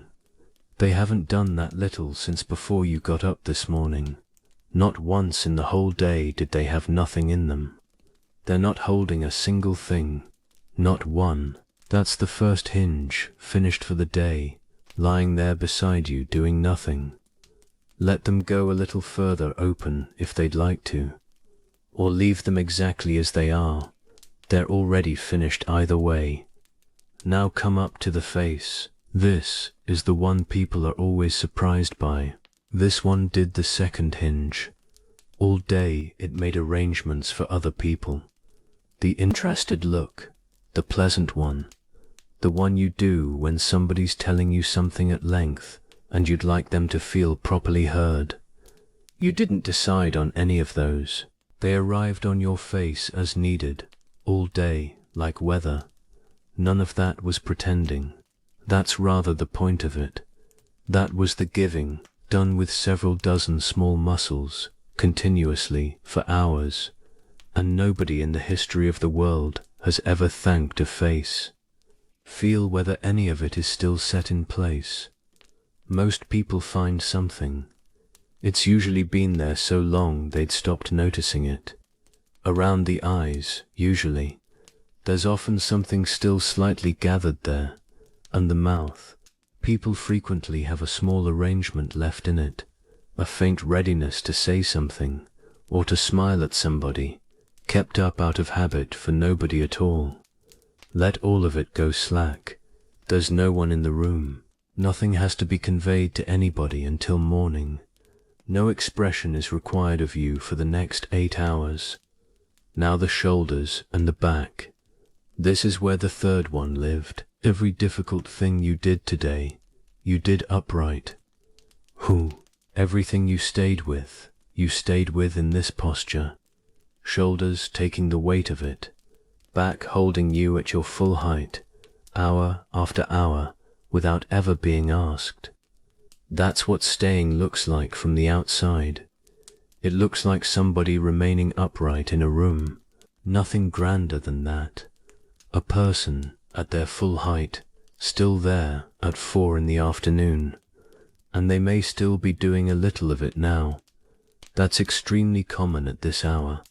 The shoulders are usually the last part of a person to accept that the day has ended. Let the shoulders come down and away from the ears. Then let them go further than that. Most people have another inch in them that they never use. And let the back give its whole length to the mattress. Not most of it, all of it, including that part between the shoulder blades that almost never quite lets go, and hasn't since about Tuesday, and now the whole of you at once. Because the fourth one is already here. It arrived before we did. You stopped. Somewhere this evening you decided the day was enough, and the body took that decision immediately and completely, the way it always does. No discussion, no asking whether you were quite sure. It simply started putting itself down. Feel how far down it's gone since then. Considerably further than you'd have guessed if anybody had asked. It's been sinking quietly this whole time, without mentioning it. The legs, entirely still. The ankles, loose. The hips, sunk into whatever they're resting on. The head, heavy on the pillow, heavier than it was when this started.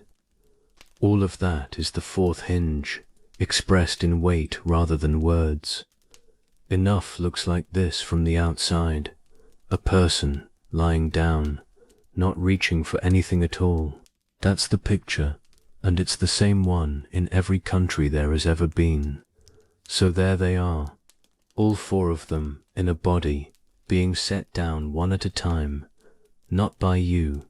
You haven't done anything at all except look at them, which is, as it happens, the only thing that was ever required. And notice that the body understood all of this hours before we started talking about it. It didn't need the Greek. It didn't need the four names, or the story about the hinge, or the man in Milan, or any of the last 2 hours. It simply did the four things, all day, in the ordinary way. Then it stopped, and it has been waiting patiently ever since for the rest of you to come along and join it. The body did all four today. It's the only part of you that's already finished with them. Something may have started happening in the last few minutes. I'd like to point at it before it settles in properly, because it's the one thing tonight that could quietly turn the whole evening into something else. You may have begun making a plan, not a large one, nothing you'd write down or mention to anybody.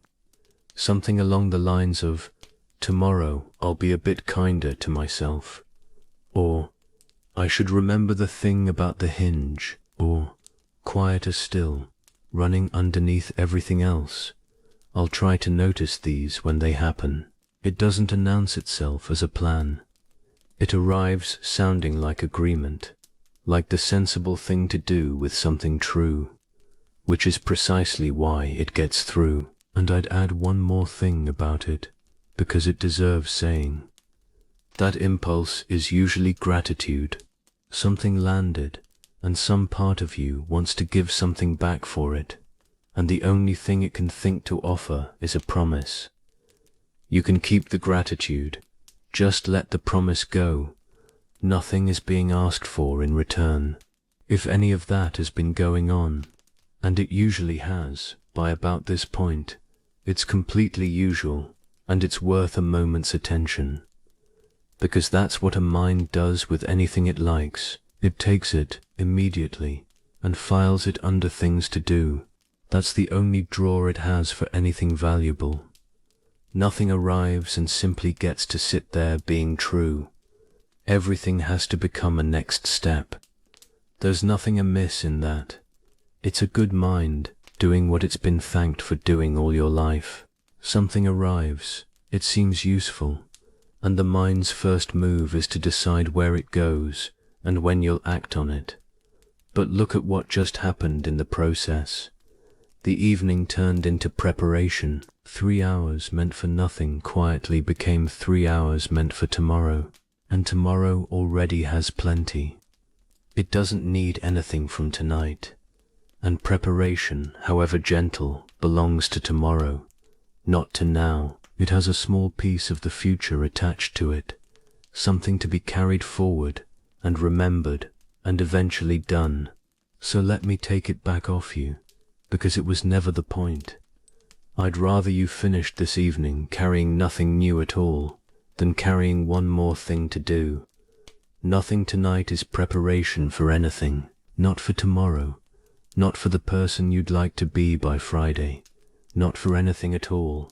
This isn't a rehearsal for a better tomorrow. Tomorrow doesn't need rehearsing. It'll arrive on its own, at the usual time, and be handled perfectly adequately by somebody who's had some sleep, which is the only preparation that has ever actually helped anybody. And here's the piece that should take the last of it off you. You don't need to remember any of this. Not the 4 words, not the Greek, not the hinge, or the colonnade, or the man with the purple cargo who walked into a bookshop. If you woke tomorrow having forgotten every single thing said tonight, you would still have every one of the 4. Here's the proof of that, and I find it rather freeing. You've already forgotten most of what was said in the first hour. Almost all of it, probably. Nobody's marking you on it. Everybody has. That's what listening at this hour is for. And nothing has been mislaid. Nothing at all. Because you didn't get the 4 from this video. You had all 4 before you lay down. You'd used every one of them before the evening started, several times, most of them without noticing. Nothing was delivered here tonight. It was only pointed at, from a distance, by somebody who can't see you. The 4 were already in the room before any of this started. They came upstairs with you. All that happened tonight is that somebody gave them names for a couple of hours, and the names don't matter, and never did. The people in the colonnade would have agreed with that straight away, I think. They weren't handing anything out. There was nothing to take home from a colonnade. You listened while walking through. Then you walked on. Whatever stayed with you stayed, and the rest went. And nobody stood at the end asking what you'd retained. So let this evening be for nothing at all. Not thrown away. There's a difference between the two, and it's a considerable one. A thing can be for nothing and still be one of the better hours of your week. That's an unusual thing to be told, so let me put it more plainly. You are allowed to spend 3 hours on something that produces no result whatsoever, nothing gained, no plan, nothing you'll be different because of tomorrow. Most people almost never do that. Nearly everything in an adult life gets justified by what it's for. The walk is for clearing your head. The reading is for the mind. The rest is so you can manage tomorrow. Everything has to be for something, all the time, in every direction, even the resting. But rest is one of the very few things that stops functioning the moment you make it useful. The instant it becomes preparation for tomorrow, it belongs to tomorrow, and then you don't have it anymore. You're simply lying in the dark, getting ready for something. So this one is yours. Tonight, this bed, these hours, for nothing at all, not owed to anybody, not going towards anything, not counting for anything. And if the planning starts up again, which it might, once or twice, you'll recognize it now, that small forward lean in the mind, the faint sense of arranging something that hasn't happened yet. You don't have to do anything about it. Just notice it, the way you'd notice a light left on in another room, and let it go out on its own, which it will, without being switched off by anybody. Nothing here was preparation. Let the evening be for nothing at all. There's an objection that's been sitting at the back of all this for a couple of hours now. It deserves a proper answer before we go down, so let's give it one. It goes something like, yes, but those are all very small. The patience in the queue, the thing not said, the task got through on a dull afternoon, the moment of coming upstairs. Small, almost apologetically small, when you set them beside what the word virtue usually suggests. Nobody would put any of them in a story about somebody admirable. They'd be taken out before anybody read it, and the usual reply to that is a kind of reassurance. Small things matter too, which is true and completely unconvincing, and nobody has ever been persuaded by it at 1 in the morning. So here's a better one. It's arithmetic.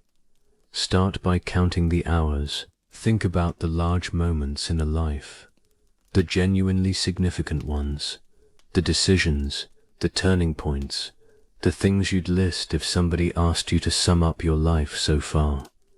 How many are there, honestly? 20, 50, if you're being generous with what counts. Whatever the number is, it's small enough to hold in your head all at once. That's already telling you something. Now add up how much time they actually took. Most of them took minutes. A few took an afternoon. The largest ones, the genuinely life-altering ones, might have stretched across a week or two, and even those were mostly waiting. Put them all end to end, and you'd have difficulty filling a month, 1 month, out of a whole life. That's the sum of the impressive part. Everything you'd mention, everything that would go in a summary of you, a month, spread thin across 70 years, and everything else, decades of it, is made of exactly the material we've been talking about tonight. Cues, doorways, kitchens, conversations that mattered to one other person for about 90 seconds and were never mentioned again. Wednesdays, thousands of Wednesdays, deciding not to say the thing. Making somebody a cup of tea when you'd rather have sat down. That isn't the small material around the edges of a life. That is the life. The month of large moments is the exception. It's the bit you'd mention if somebody asked, which is not at all the same as the bit you lived. Now here's the part that convinces me most, and you can test it yourself in about 10 seconds. Think of somebody you're fond of. Anybody at all. Somebody you'd be glad to see tomorrow without having to arrange anything. Now notice what actually comes to mind when you think of them. It won't be their accomplishments. Nobody's fondness for anybody is made of their accomplishments. It'll be something entirely ordinary. The way they say your name, how they are in a kitchen, a particular face they make when they're pretending to be annoyed with somebody. The fact that they always ask about the thing you mentioned last time, which means they remembered it for weeks without being asked to. That's what people are to each other. Not a summary, not a set of qualities.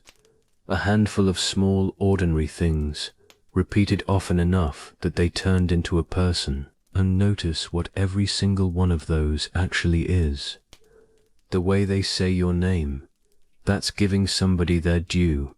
Asking about the thing you mentioned, that's staying with something.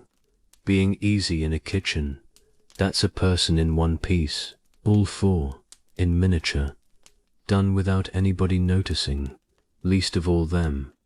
And the same is true in the other direction. Whatever you are to the people who are fond of you, and you are something to several people, more than you'd guess. It isn't built out of anything you'd put on a list. They're not fond of your achievements. Most of them couldn't name 3 if you asked them tomorrow. They're fond of how you are in a room. It's built out of exactly the sort of thing you did today and didn't count. So the small ones aren't a consolation prize. They're not what's left over once the impressive things have been taken out and put somewhere else. They're the material. They always were. The large moments are simply the ones that photograph well. They aren't more of your life. They're a very small fraction of it. And there's one more thing in their favor, which I think settles it. The small ones can't be performed. A large moment can be. People rise to occasions all the time. Anybody can be admirable for an afternoon, with an audience, when it counts for something. Nobody keeps that up across 1,000 Wednesdays. Not for a cue. Not for somebody who'll never know. Which means the small ones are the honest ones. They're the only real sign of what a person is, and that includes what you are. And this brings us to the hour you're in. Because there's a version of the same objection about tonight. This hour doesn't count. Nothing's happening. I'm just lying here doing nothing.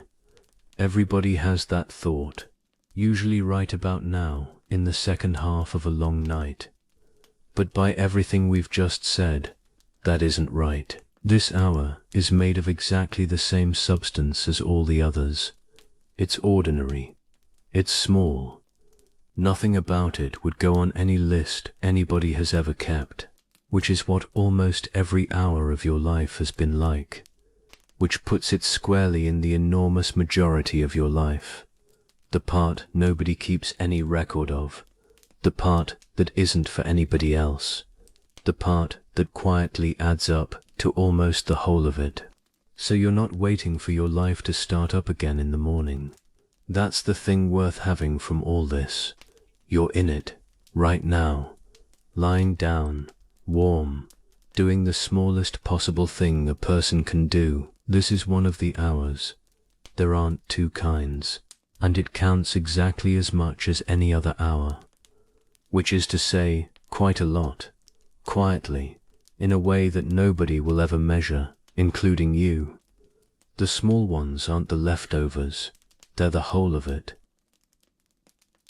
There's a larger question sitting underneath all four of these, and it tends to surface at about this point in a night. It isn't, did I do the 4 things today? It's older than that, and heavier, and it arrives entirely uninvited. It doesn't come as a sentence, usually. It comes as a sort of unsettledness, with no particular subject, at about the time the room goes quiet. Am I all right? Am I actually a decent person? Or its quieter version, which is the one that usually turns up at this hour. Am I doing this properly at all? Most people meet that question several nights a week. Almost nobody has ever said so out loud. It isn't the sort of thing anybody mentions over lunch, so everybody assumes they're the only one who gets it, and everybody is wrong about that. So let's take it seriously for a moment, properly seriously, not brush it away, and then set it down. Here's the first thing. It isn't a question with an answer. Not because you dislike the answer, because of the shape of the question itself. It asks about the whole of a life, all at once, in general. Nothing is true about the whole of a life in general. Lives aren't arranged that way. A life is about 30,000 afternoons, most of which went fine, some of which didn't, and quite a lot of which nobody remembers at all. None of that adds up to a single word. It was never going to. Here's the second thing, and it's the more useful of the two. The 4 were never a test. Nobody passes them.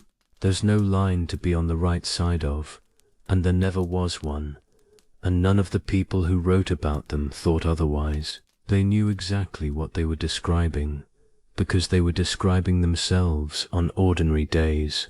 Every one of them had afternoons they'd have preferred to have handled differently. That's precisely why they kept writing about it. Nobody writes 400 pages about staying with things if staying with things comes easily to them. You write about what you're having difficulty with. That's true of every book ever written. The whole tradition was written by people having entirely ordinary difficulty with entirely ordinary days. That's the actual origin of every word of it. Not somebody who'd finished, somebody still in the middle of it, describing it honestly. So the large question stays open, which is exactly where it has always been for everybody, in every century. It's not open because of anything about you. It's open because that's the only condition it comes in. And there's something worth noticing about who asks it. People who aren't much bothered about being decent don't lie awake wondering whether they are. The question doesn't occur to them. It has never once kept them awake. So the asking isn't a sign that something is amiss in you. It's a sign of the very thing it's asking about. But there's a smaller question that does have an answer, and we've spent the evening finding it. Was today all right? That one is answerable. It's a single day. It's finished. And we've just been through the whole of it together. And yes, it was. Not perfect. Nobody said perfect, and nobody is going to. There'll have been a moment or two you'd take back, something you meant to do and didn't. About 4 minutes you'd rather not run through again, but you let something go that was never yours to move. You gave somebody their due, quietly, and nobody mentioned it. You stayed with something you'd have preferred to walk away from, and you knew when the day was enough, and you turned off a light and came up here, all four, in one ordinary day, without being asked to, without noticing, without any of it being for anybody, or recorded anywhere, or mentioned to a single person. Now, I don't want good enough to sound like settling for something. It isn't a softer version of something better. It isn't the consolation option. Nobody in the history of people has ever had a day in which all four went perfectly. Not one. Not the man walking up and down the colonnade. Not the ones who wrote it down centuries later. Not a single person you have ever admired. Good enough is the only version that has ever existed. Everything else is a description of nobody. A picture of somebody who has never been born, held up as the thing to be, and held up, usually, by people who were having a difficult week themselves. So here's where we leave it. You don't have to settle the large question in order to be allowed to sleep. That's the whole of it. Nothing has to be signed off first. No one has ever been stopped at the door and asked. You never did. Nobody ever has. Not one person, on any night in the whole of history, has settled whether they were a good person and then gone to bed satisfied with the finding. It has never happened.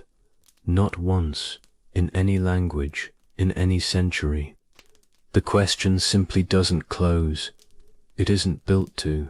They all simply got tired eventually, and slept, and were more or less all right the following day, which is the only outcome anybody has ever actually needed.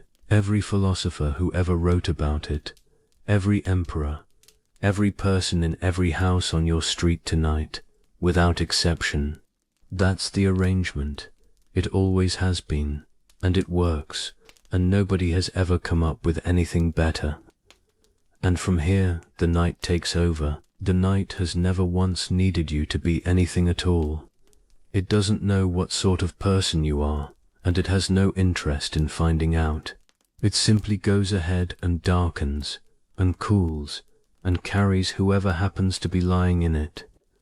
Easy days and heavy ones, all of them, without distinction. Nobody has ever answered that question. Everybody sleeps anyway. Let's go back to Athens for a while. Not to anything in particular, just to the late afternoon there, on an ordinary day, a very long time ago. The market is winding down. It happens gradually, the way it does in every market anywhere. Nobody calls time. Nobody rings anything. The stalls come down first. Cloth folded and taken off its frame. Poles laid flat along the ground. Crates stacked into other crates, in the order they always go. That particular sound of wood being set on top of wood, over and over, from several directions at once. Somebody calling something to somebody 2 rows over. An answer coming back, further away than you'd expect. Then nothing for a while. Then somebody laughing about something, once, in the middle distance, and the smell the square keeps for an hour afterwards. Dust, and rope, and whatever had been laid out there all morning. A last few people carrying off whatever was left over, unhurried, in that loose way people move once the day has finished with them, when there's nowhere they have to be for a while. Then the light goes long. That's the thing about the end of an afternoon there. The sun drops, the light comes in sideways, low and long. The color, it only goes at that hour. And for a while it reaches all the way under the roof of the colonnade, where it hasn't been all day. It runs along the floor, right down the length of it. It goes up the columns, one side of each one warm, and the other still cool. It reaches the paintings at the back too, which have been in shade since morning, and get about 20 minutes of this a day. Then it moves on up the wall, and thins, and goes. Now the walkway itself, while the market comes apart around it. The people who'd been listening go, one at a time, never together. Somebody remembers something they were meant to have done. Somebody has a long way to walk and starts thinking about the walk. Somebody simply drifts off in the middle of a sentence, the way people do, and is halfway across the square before they've noticed they left. Nobody says goodbye to anybody in particular. There was never any arrangement to be released from, and at some point the man stops walking. Not because he's finished. There's no conclusion, no last line, nothing anybody would think to write down afterwards, and nobody did. He just stops. There's nobody left. The light has moved on. It's the end of a day, and that's the only reason anything ends in a place like that. And then the colonnade is empty, which is what it is most of the time. People forget that. It was a walkway for about 23 hours a day, and something else for one, and it becomes what it always was. A roof, a row of columns, a worn floor with the shine going off it as the light leaves. The paintings up there with nobody in front of them. They'll be there in the morning. They were up there long before any of this began, and nobody has looked at them properly in a very long time. The square outside thinning to nothing. Somewhere a shutter being pulled to. Somewhere a cart going away rather than coming. The sounds getting further apart from each other until there's more space between them than sound. Nothing remarkable happened there that day. It was a Tuesday. Almost all of them were. That's what a philosophy is actually made of. Several thousand Tuesdays in a covered walkway. Now let your own room do the same, because it's been doing exactly this for a while now, quietly, underneath everything else. The sounds of your evening have already stopped. Whatever was on downstairs, whatever was going on in the street, whatever the building does in the early part of a night, all of it wound down while we were talking, the way a market does, gradually, without anybody calling time on it. Listen for what's left, very little now. A little air moving somewhere. The building, doing whatever buildings do at this hour. And perhaps something a long way off, something belonging to somebody else's evening, that has nothing to do with you, and never did. That's all that's still going anywhere near you. 3 or 4 small sounds, none of them meant for anybody. Everything else in the world that was going to make a noise tonight has already made it. Nobody announced the end of it. It just went quiet. Something about Athens itself that's worth having, now that the square has gone still. It was small. People picture something enormous because of everything that came out of it. It wasn't. You could walk across the whole of it in half an hour, out the other side, past the last of the houses, and be among trees before you'd got warm. Which changes what a night there was like, completely. Because a small place goes quiet all at once. There's no far side of it that's still awake.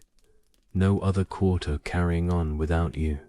When Athens stopped, it stopped, and you could hear the whole of it from wherever you happened to be lying. A door somewhere, and you'd know roughly which street it was on. A dog, twice, and then not again all night. Somebody's voice, low, a few houses over. Not the words, never the words at that distance. Just the shape of one person saying something to another person, indoors, about nothing that concerns you. All of it placeable.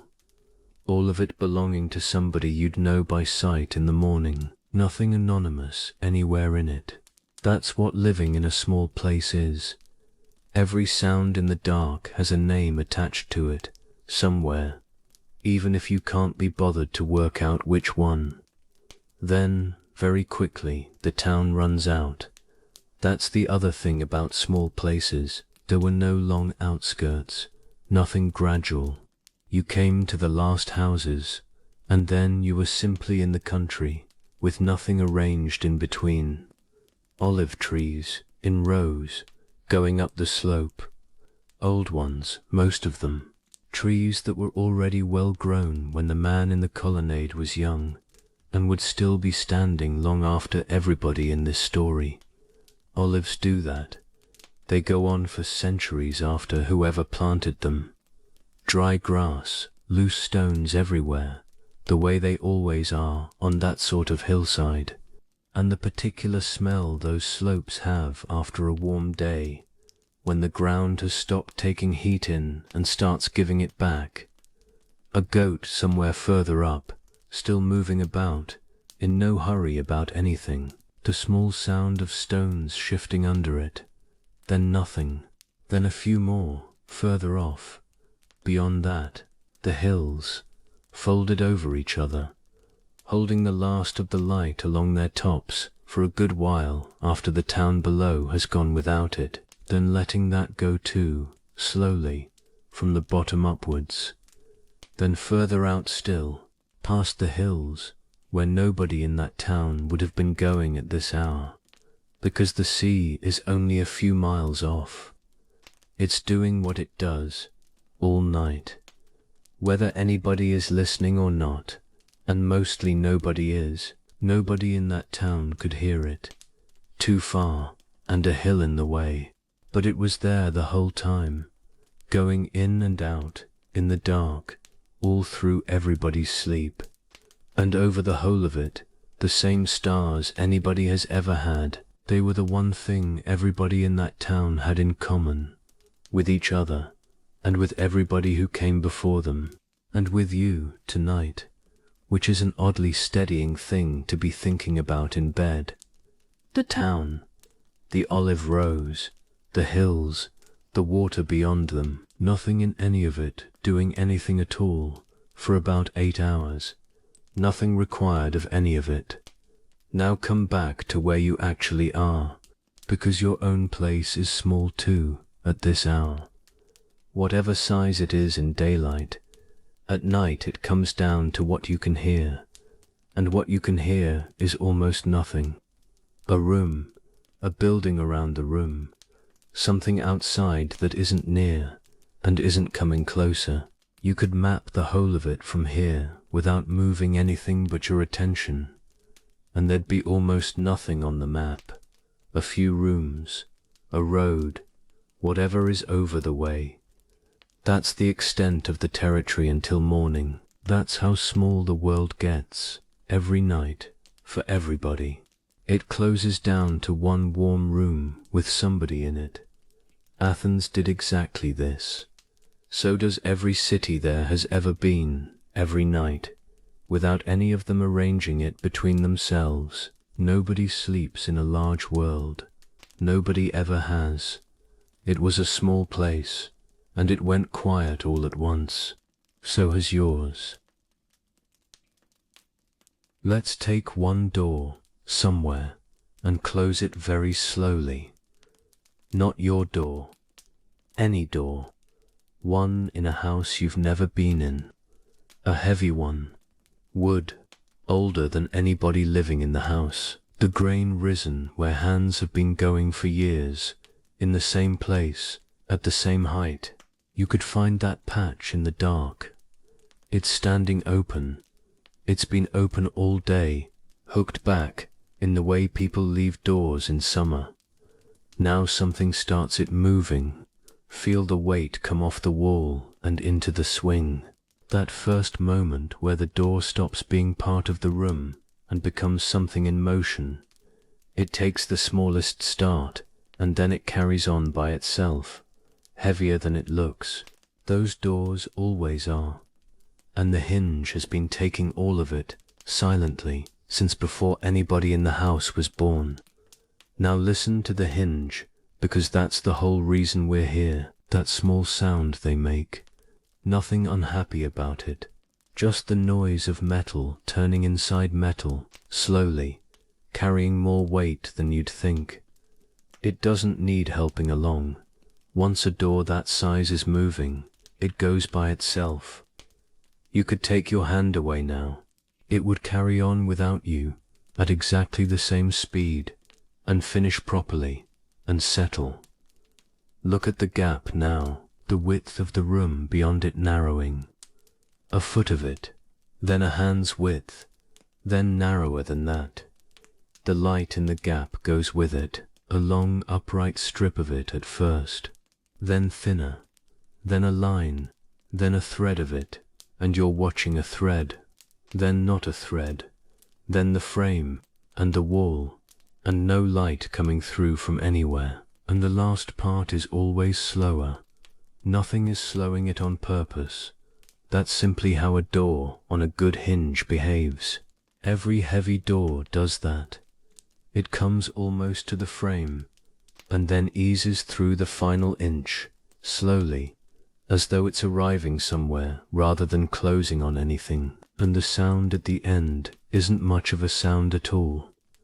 It's a settle, wood meeting wood, then the small give as the whole weight of it comes down into its place and stays there. That's the sound a house makes when it's finished for the night. Every house has one. You'd know yours anywhere, there, closed.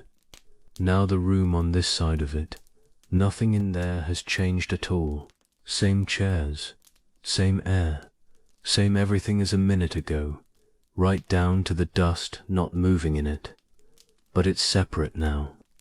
Whatever is on the other side belongs to the other side. It carries on there, without needing anything from this room, or from anybody in it, for the rest of the night. And listen to how the room sounds now. Different.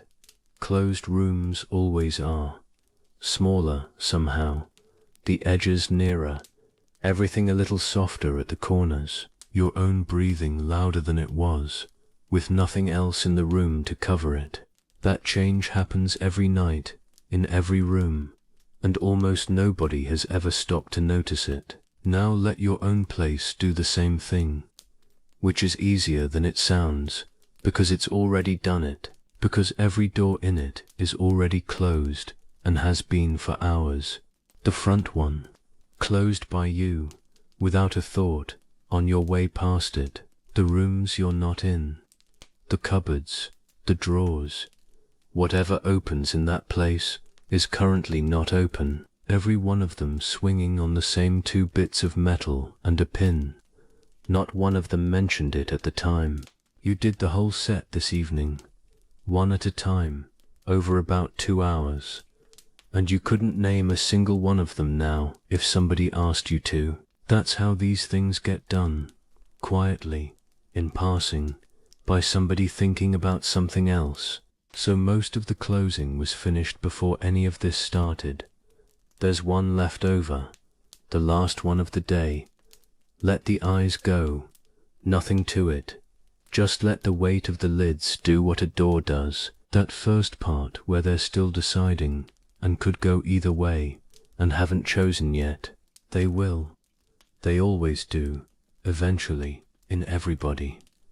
Then the last part, slower, easing all the way to the frame, the way the heavy door did, then the settle, and whatever was on the other side of them is on the other side of them now. Everything else is closed. Let the last one close too.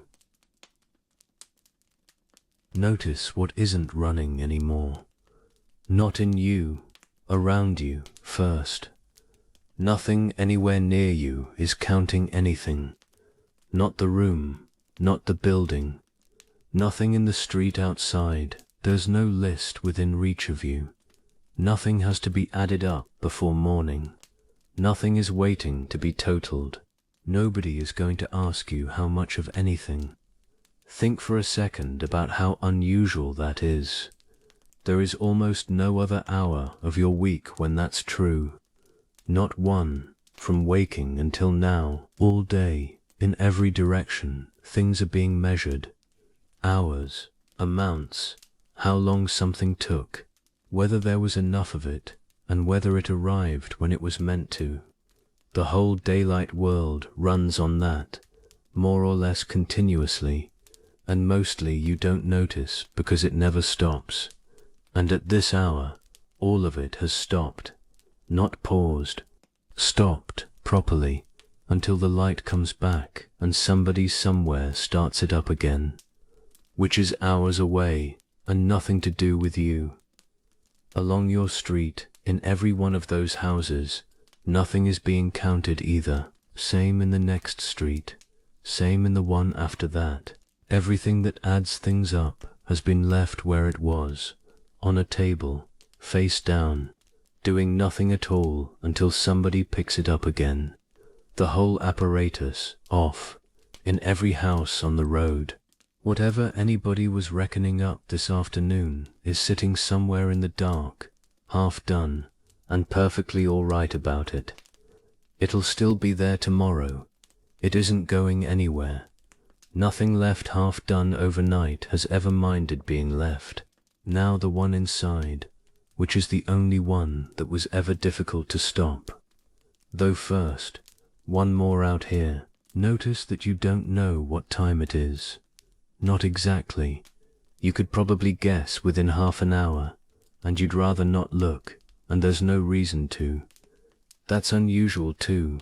All day you knew, more or less continuously, without ever deciding to. Now the hours have gone soft at the edges. They've stopped being lengths of anything and turned back into what they were before anybody divided them up. There's just this part of the night, going along at its own rate, with a warm person in it. Because there's a small running commentary that goes along beside a day, saying how it's going. It started when you got up this morning, most of it too faint to hear properly. Just a low sense, underneath everything else, of how the day is going and whether that's all right. And it's been quiet for a while now. Notice that. You didn't switch it off. Nobody talked it into stopping. You couldn't have done it deliberately if you'd tried. Nobody can. It simply ran down, the way it does every night, in everybody, somewhere between the last light going off and now. No one has ever noticed the moment it stops. So here's what's left when nothing is measuring anything. Only what's actually here in the room. And it turns out to be a very short list. Warmth. There's no more or less about warmth. It's simply the temperature of a bed with somebody in it, which is the same temperature it's been for hours. Weight. The whole of you coming down into what's underneath, at no particular speed, for no particular reason. The dark, which isn't any more or any less than it was an hour ago, and won't be until morning. Sound, or very nearly none, and whatever there is arrives without meaning anything. And breath, going in and out at whatever speed it likes, with nobody keeping time for it.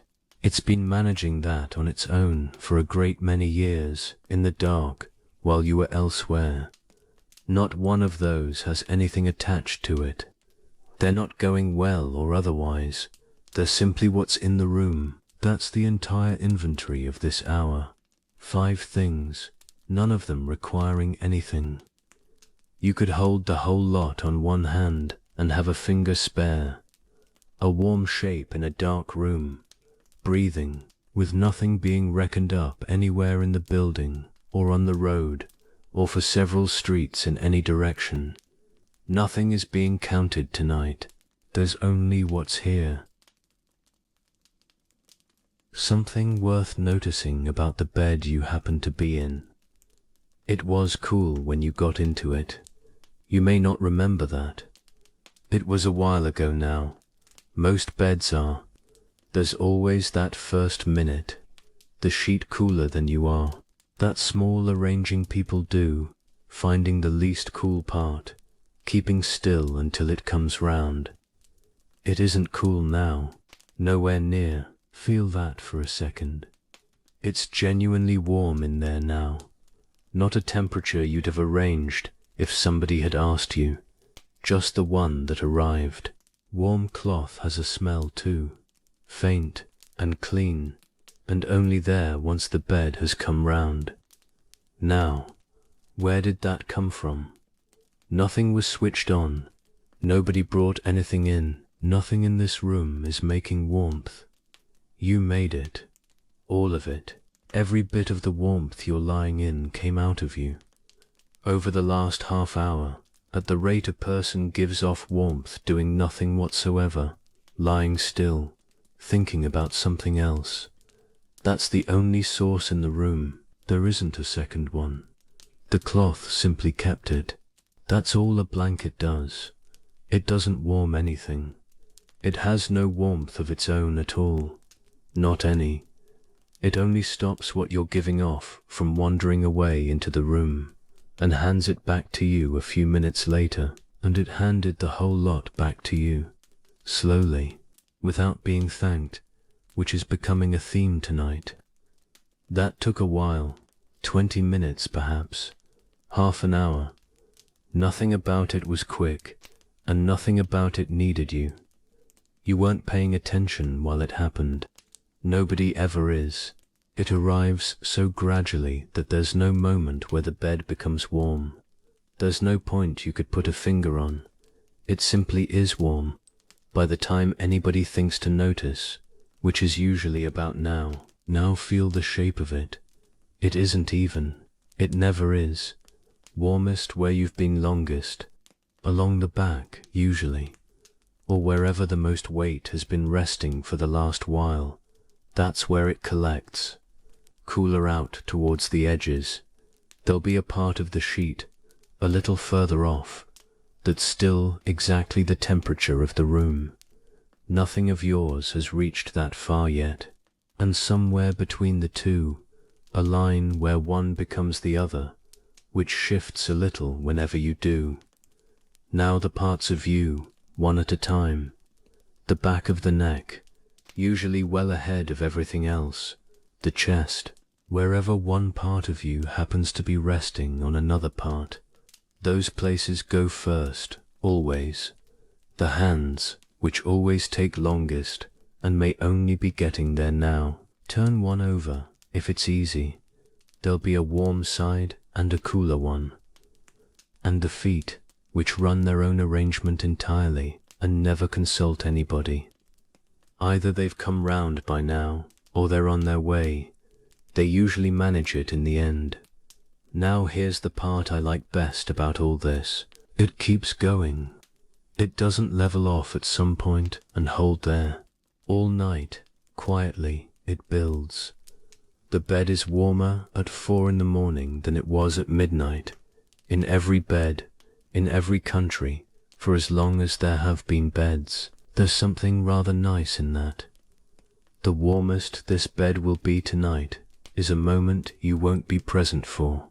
You'll be long gone by then, somewhere else entirely, while a warm shape lies here in the dark, getting slowly warmer, with nobody in attendance. That's how it always goes, every night of everybody's life. You gave off all of this without trying. Something kept it for you, without being asked, and without any arrangement being made. And now it's coming back, a little more of it every hour, for the whole of a night, to somebody who has stopped doing anything at all. You made all of this warmth. It's giving it back now. Being still and being heavy are not the same thing, and the difference is worth having at this hour. They look the same from the outside. Anybody in the doorway would see one thing. They aren't the same at all. A person can be perfectly still and still be holding themselves, nothing moving anywhere, nothing you'd see from the doorway, but something in there hasn't quite handed over and is going on, keeping a little of its own weight. Heavy is different. Heavy is what happens when the holding stops. That's the only difference. But you can feel it from the inside, immediately, once you know to look. Think about what your day was, physically. All those hours, you were the one doing the holding up, standing, sitting upright in a chair, which takes more than anybody thinks. walking, which is mostly a long series of small recoveries, one after another, all day. Every minute of it, something in you was keeping you where you were. You never once noticed doing it. Nobody does. It goes on underneath everything, underneath the conversations, the tasks, all of it, and never asks for any attention. And now it's finished, completely, for about 8 hours. The bed has it now, all of it. Whatever you were holding yourself up with all day has been handed across to a mattress, which doesn't mind in the least and won't want anything back in the morning. Let's find where that's already happened, because it has, in several places. Somewhere in you the handover is complete. There'll be at least one place where you're genuinely being carried, rather than merely resting on something. Often the hips, often the shoulder, if you're lying on your side, sometimes the whole of one arm, which usually goes first and never announces it. Feel one of those for a moment. That's what fully handed over feels like. No participation at all. The bed doing the whole of it, while you're somewhere else in your head entirely. And feel where the two of you meet. There's a line along the back of you where the bed stops and you start. It isn't a clean line anywhere, more of a wide, warm band that's difficult to put an edge on. Somewhere in that band, the weight changes hands. You couldn't say exactly where. Nobody can. That vagueness is itself a good sign. It means the two of you have stopped discussing it. Now look for somewhere that hasn't quite. There usually is one. A leg keeping a fraction of its own weight, for no reason anybody could give. An arm not entirely committed to being where it is. Something in the neck, quite often. That one holds on longest in most people. Nothing needs doing about it, exactly. Just find it, and let it hand over the way the others already have, whenever it's ready to. There's nothing to do about it. It's more like agreeing to something, and notice what weight actually is. It isn't something you're doing. Nothing at all is required to be heavy, rather the opposite. Weight is simply what's there once you stop keeping yourself off the ground. It was there all day too, exactly the same amount of it. You were simply carrying it about, which is what a day mostly consists of. So this is the other half of that fourth thing we talked about, hours ago now. It had a meaning. It also has a feeling, and this is it.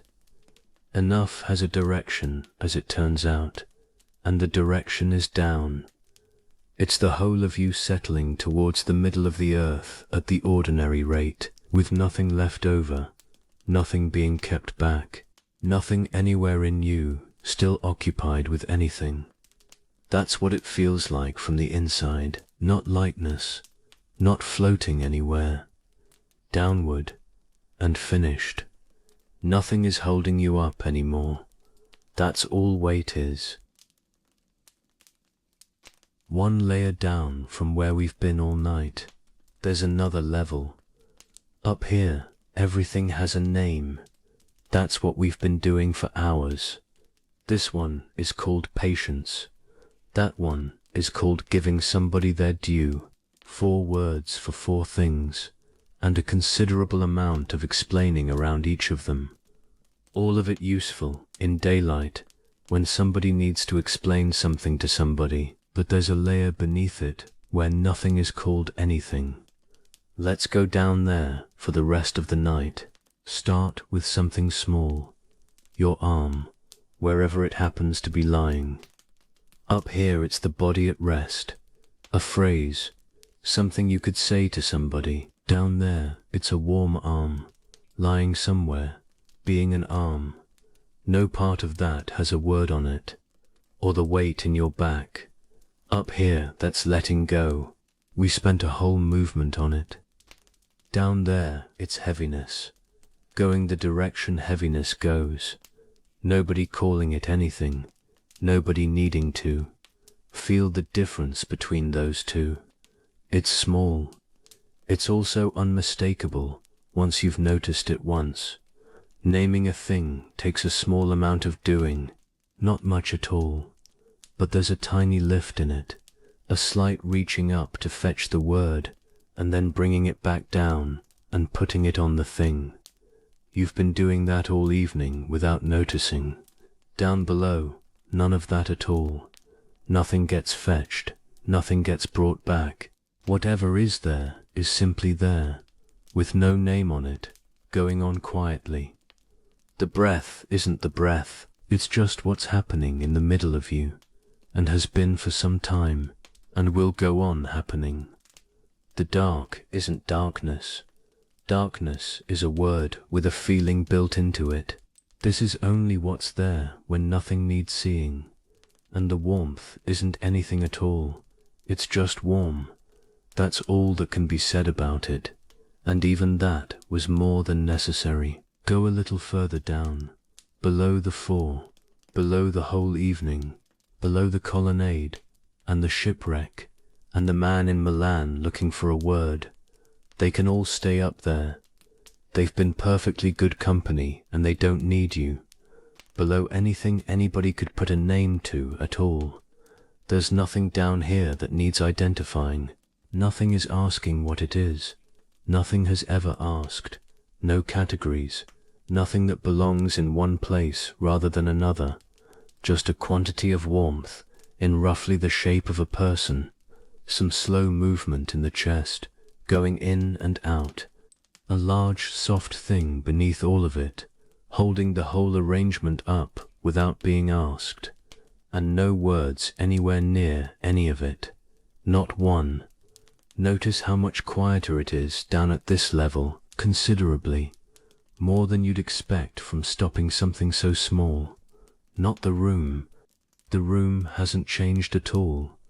It's that everything in it has stopped requiring a description. Nothing needs to be turned into words before it's allowed to be there. That's most of what the mind was doing all evening, describing things. It's most of what it does all day, too. Every waking hour, quietly putting names on whatever turns up. You can put that down now, along with everything else. It's the last small thing you were still doing. Nothing down here is called anything. Go a little lower. Hummed in. The four can go now. You won't need them for the rest of the night. They were only ever names, names for things you were already doing, long before anybody said them out loud in a colonnade or anywhere else. So let's put them down, one at a time, and see what happens. Which is nothing. Nothing happens at all. But it's worth going through slowly, one by one, in order to find that out. The first one, knowing what isn't yours to move, the one we started with hours ago. Let the words go, just the words, nothing else moves, and notice, you're still not reaching for anything. Nothing came back when the word left. Nothing in you needed the name in order to go on doing what it was doing. The second, giving people their due, the one nobody thanked you for. Let that one go too. Same as before, you're still whatever you are to the people who are fond of you. That never depended on a word, not once in your whole life. They'd have been fond of you in a language that didn't have one. The third, staying with something, the one nobody ever saw you do, gone, that fast, and today still happened. You still got through it, every hour of it in order, all the way to this one. The whole day is still there behind you, exactly as it was a minute ago, entirely unaffected by having its name taken off it. And the fourth, enough, the one that brought you up the stairs, let that go as well. The last of the four. You're still lying down, still stopped, still nothing more required of you between now and the light. The word going away didn't put anything back on the list. Now there's nothing left over. No for, no names, nothing anywhere that has to be held in place or remembered or looked after until morning. And notice that the person didn't change. Whoever was here a minute ago is still here. Same warmth, same weight, same slow movement in the middle of it, going in and out. Nothing came away with the words, not a thing. You're exactly as heavy as you were, and exactly as warm, which is how you can tell the names were never the thing. If they had been, something would have gone out with them. Nothing did. They were pointing. That's all any name has ever done. You can take the finger away, and the thing is still over there, being itself, entirely unbothered. And what they were pointing at has been lying in this bed the entire evening, getting heavier, getting warmer, not needing to be called anything by anybody at any point. Walfingen ancient in mind, whilst needing relfingand, so let the last of them drift off somewhere. They can go the way the light went off the hills earlier, slowly, from the bottom, without anybody watching it happen. And this can go with them. The voice, the evening, whatever you were following, you don't have to keep hold of any of it to get to the morning. Nobody needs a voice in the room to do this part. You were managing it long before you ever found one. They'll be there in the morning if anybody wants them. They've waited 2,000 years already. Another night makes no difference to them whatsoever. The names can go. Whatever they were pointing at is still here. Notice that nobody is calling you anything right now. Not out loud. Not in another room. Nowhere at all. No name. No role. Nothing being asked of anybody in particular anywhere in the building. Think for a moment about how many people you were today. It's more than anybody expects once you start counting them. There was a name people used, a version of you that answers to it without thinking and knows what it's supposed to be doing next. It was on all day, that one. It's been on since about 7 this morning. There was whoever you are at home, somebody's person, probably. The one who knows where things are kept and what everybody likes and which stair makes a noise. There was the one who deals with the outside world, shops, strangers, people you don't know well. That one has its own voice, slightly different from the others, and you've never once chosen it deliberately. And several smaller ones, for various rooms and various people. Nobody keeps count of them. Most people have half a dozen without ever noticing they've got any. All of them off now. Nobody needs any of them until morning. Not one is being asked for anywhere. They've all gone wherever those things go at night, which nobody has ever worked out, and which doesn't seem to matter, because they always come back. And notice the room didn't empty when they went. Somebody is still lying here, still warm, still breathing. Whatever that is, it never needed the others to keep going. And here, in this bed, in the dark, there's nothing at all you have to be. Not capable. Nobody needs anybody capable at this hour. There's nothing here that would benefit from it. Not kind. There's nobody here to be kind to. Not good. Not steady. Not any of the four or any of the rest of it. All of that belonged to the daylight. And the daylight went hours ago and took its requirements with it. Just warm and horizontal and breathing. 3 things. None of them requiring a name or a role or anybody in particular to be doing them. That's the sum of what's required tonight, and all 3 of those are already being done, without any involvement from you at all. Now, one more, right at the end of it all. Even the sense of being somebody in particular goes quiet around here. Notice you're not thinking I am me at the moment. Nobody does that falling asleep. Nobody ever has. It would keep anybody awake. It's one of the last things to thin out every night in everybody. Not gone anywhere, just not needed for a few hours. The way a coat isn't needed indoors and gets put over the back of a chair without any ceremony. Let it thin out then. It'll be back before you've opened your eyes properly. It always is. It has been there every single morning of your life, waiting without being asked. There's nobody to be for the next 8 hours. Nobody will come and ask. Nobody has ever come and asked, on any night, in the whole of your life. Just a warm shape, breathing in a dark room, with everything it was earlier folded up somewhere nearby and put away, and perfectly all right where it is until it's wanted again. There's nobody you have to be in this bed. There never was. The door has been moving for a while now. Not the one in the story, not the heavy one in the old house. This one, here. Nobody started it. You certainly didn't. There was no moment where you decided anything, or gave anything permission, or set anything going. It began somewhere in the middle of the evening, quietly, while other things were being talked about, and you were half listening to a story about a merchant. Feel how far along it already is, considerably further than you'd have guessed if anybody had asked you an hour ago. Most of the way, in fact. The thinking further apart than it was. The weight all the way down.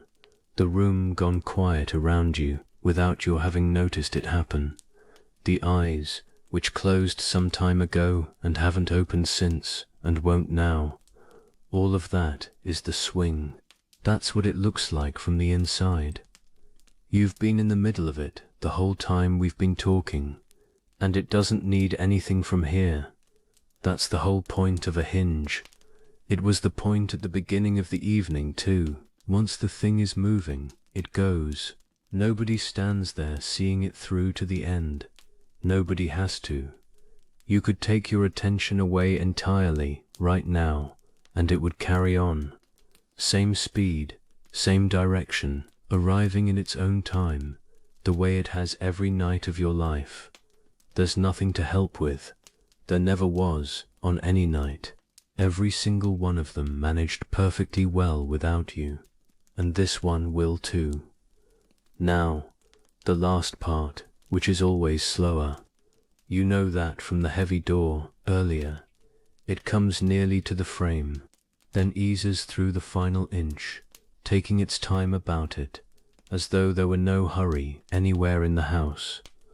That's roughly where you are now, in the last inch of it, going slowly. And here's the good part, about the settle at the end. It's rather a good one. You won't be there for it. Nobody ever is.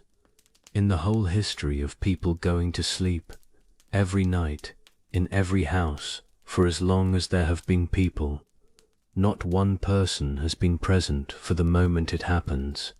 You can't stay awake for it. The two things can't be in the same place. That's the one arrangement that has never been available to anybody, and never will be. Which is a kindness, really, when you think about it. So there's nothing to wait up for, nothing to be present at, which means the last small reason anybody ever had for staying awake has gone as well. There was never much to it in the first place, so let it keep turning. There's nothing else on. Nothing else was ever on. Slower now, and slower, the gap narrowing, the light in it going down to a line, and then a thread, and nobody anywhere doing a single thing about any of it. Not in this room, not in this house, not anywhere on the whole dark side of the world. The hinge is turning. Nobody has to turn it. One last thing, and then the night is yours entirely. Go back to the very beginning of the evening, just for a moment. It was a long time ago now, and you've forgotten most of it.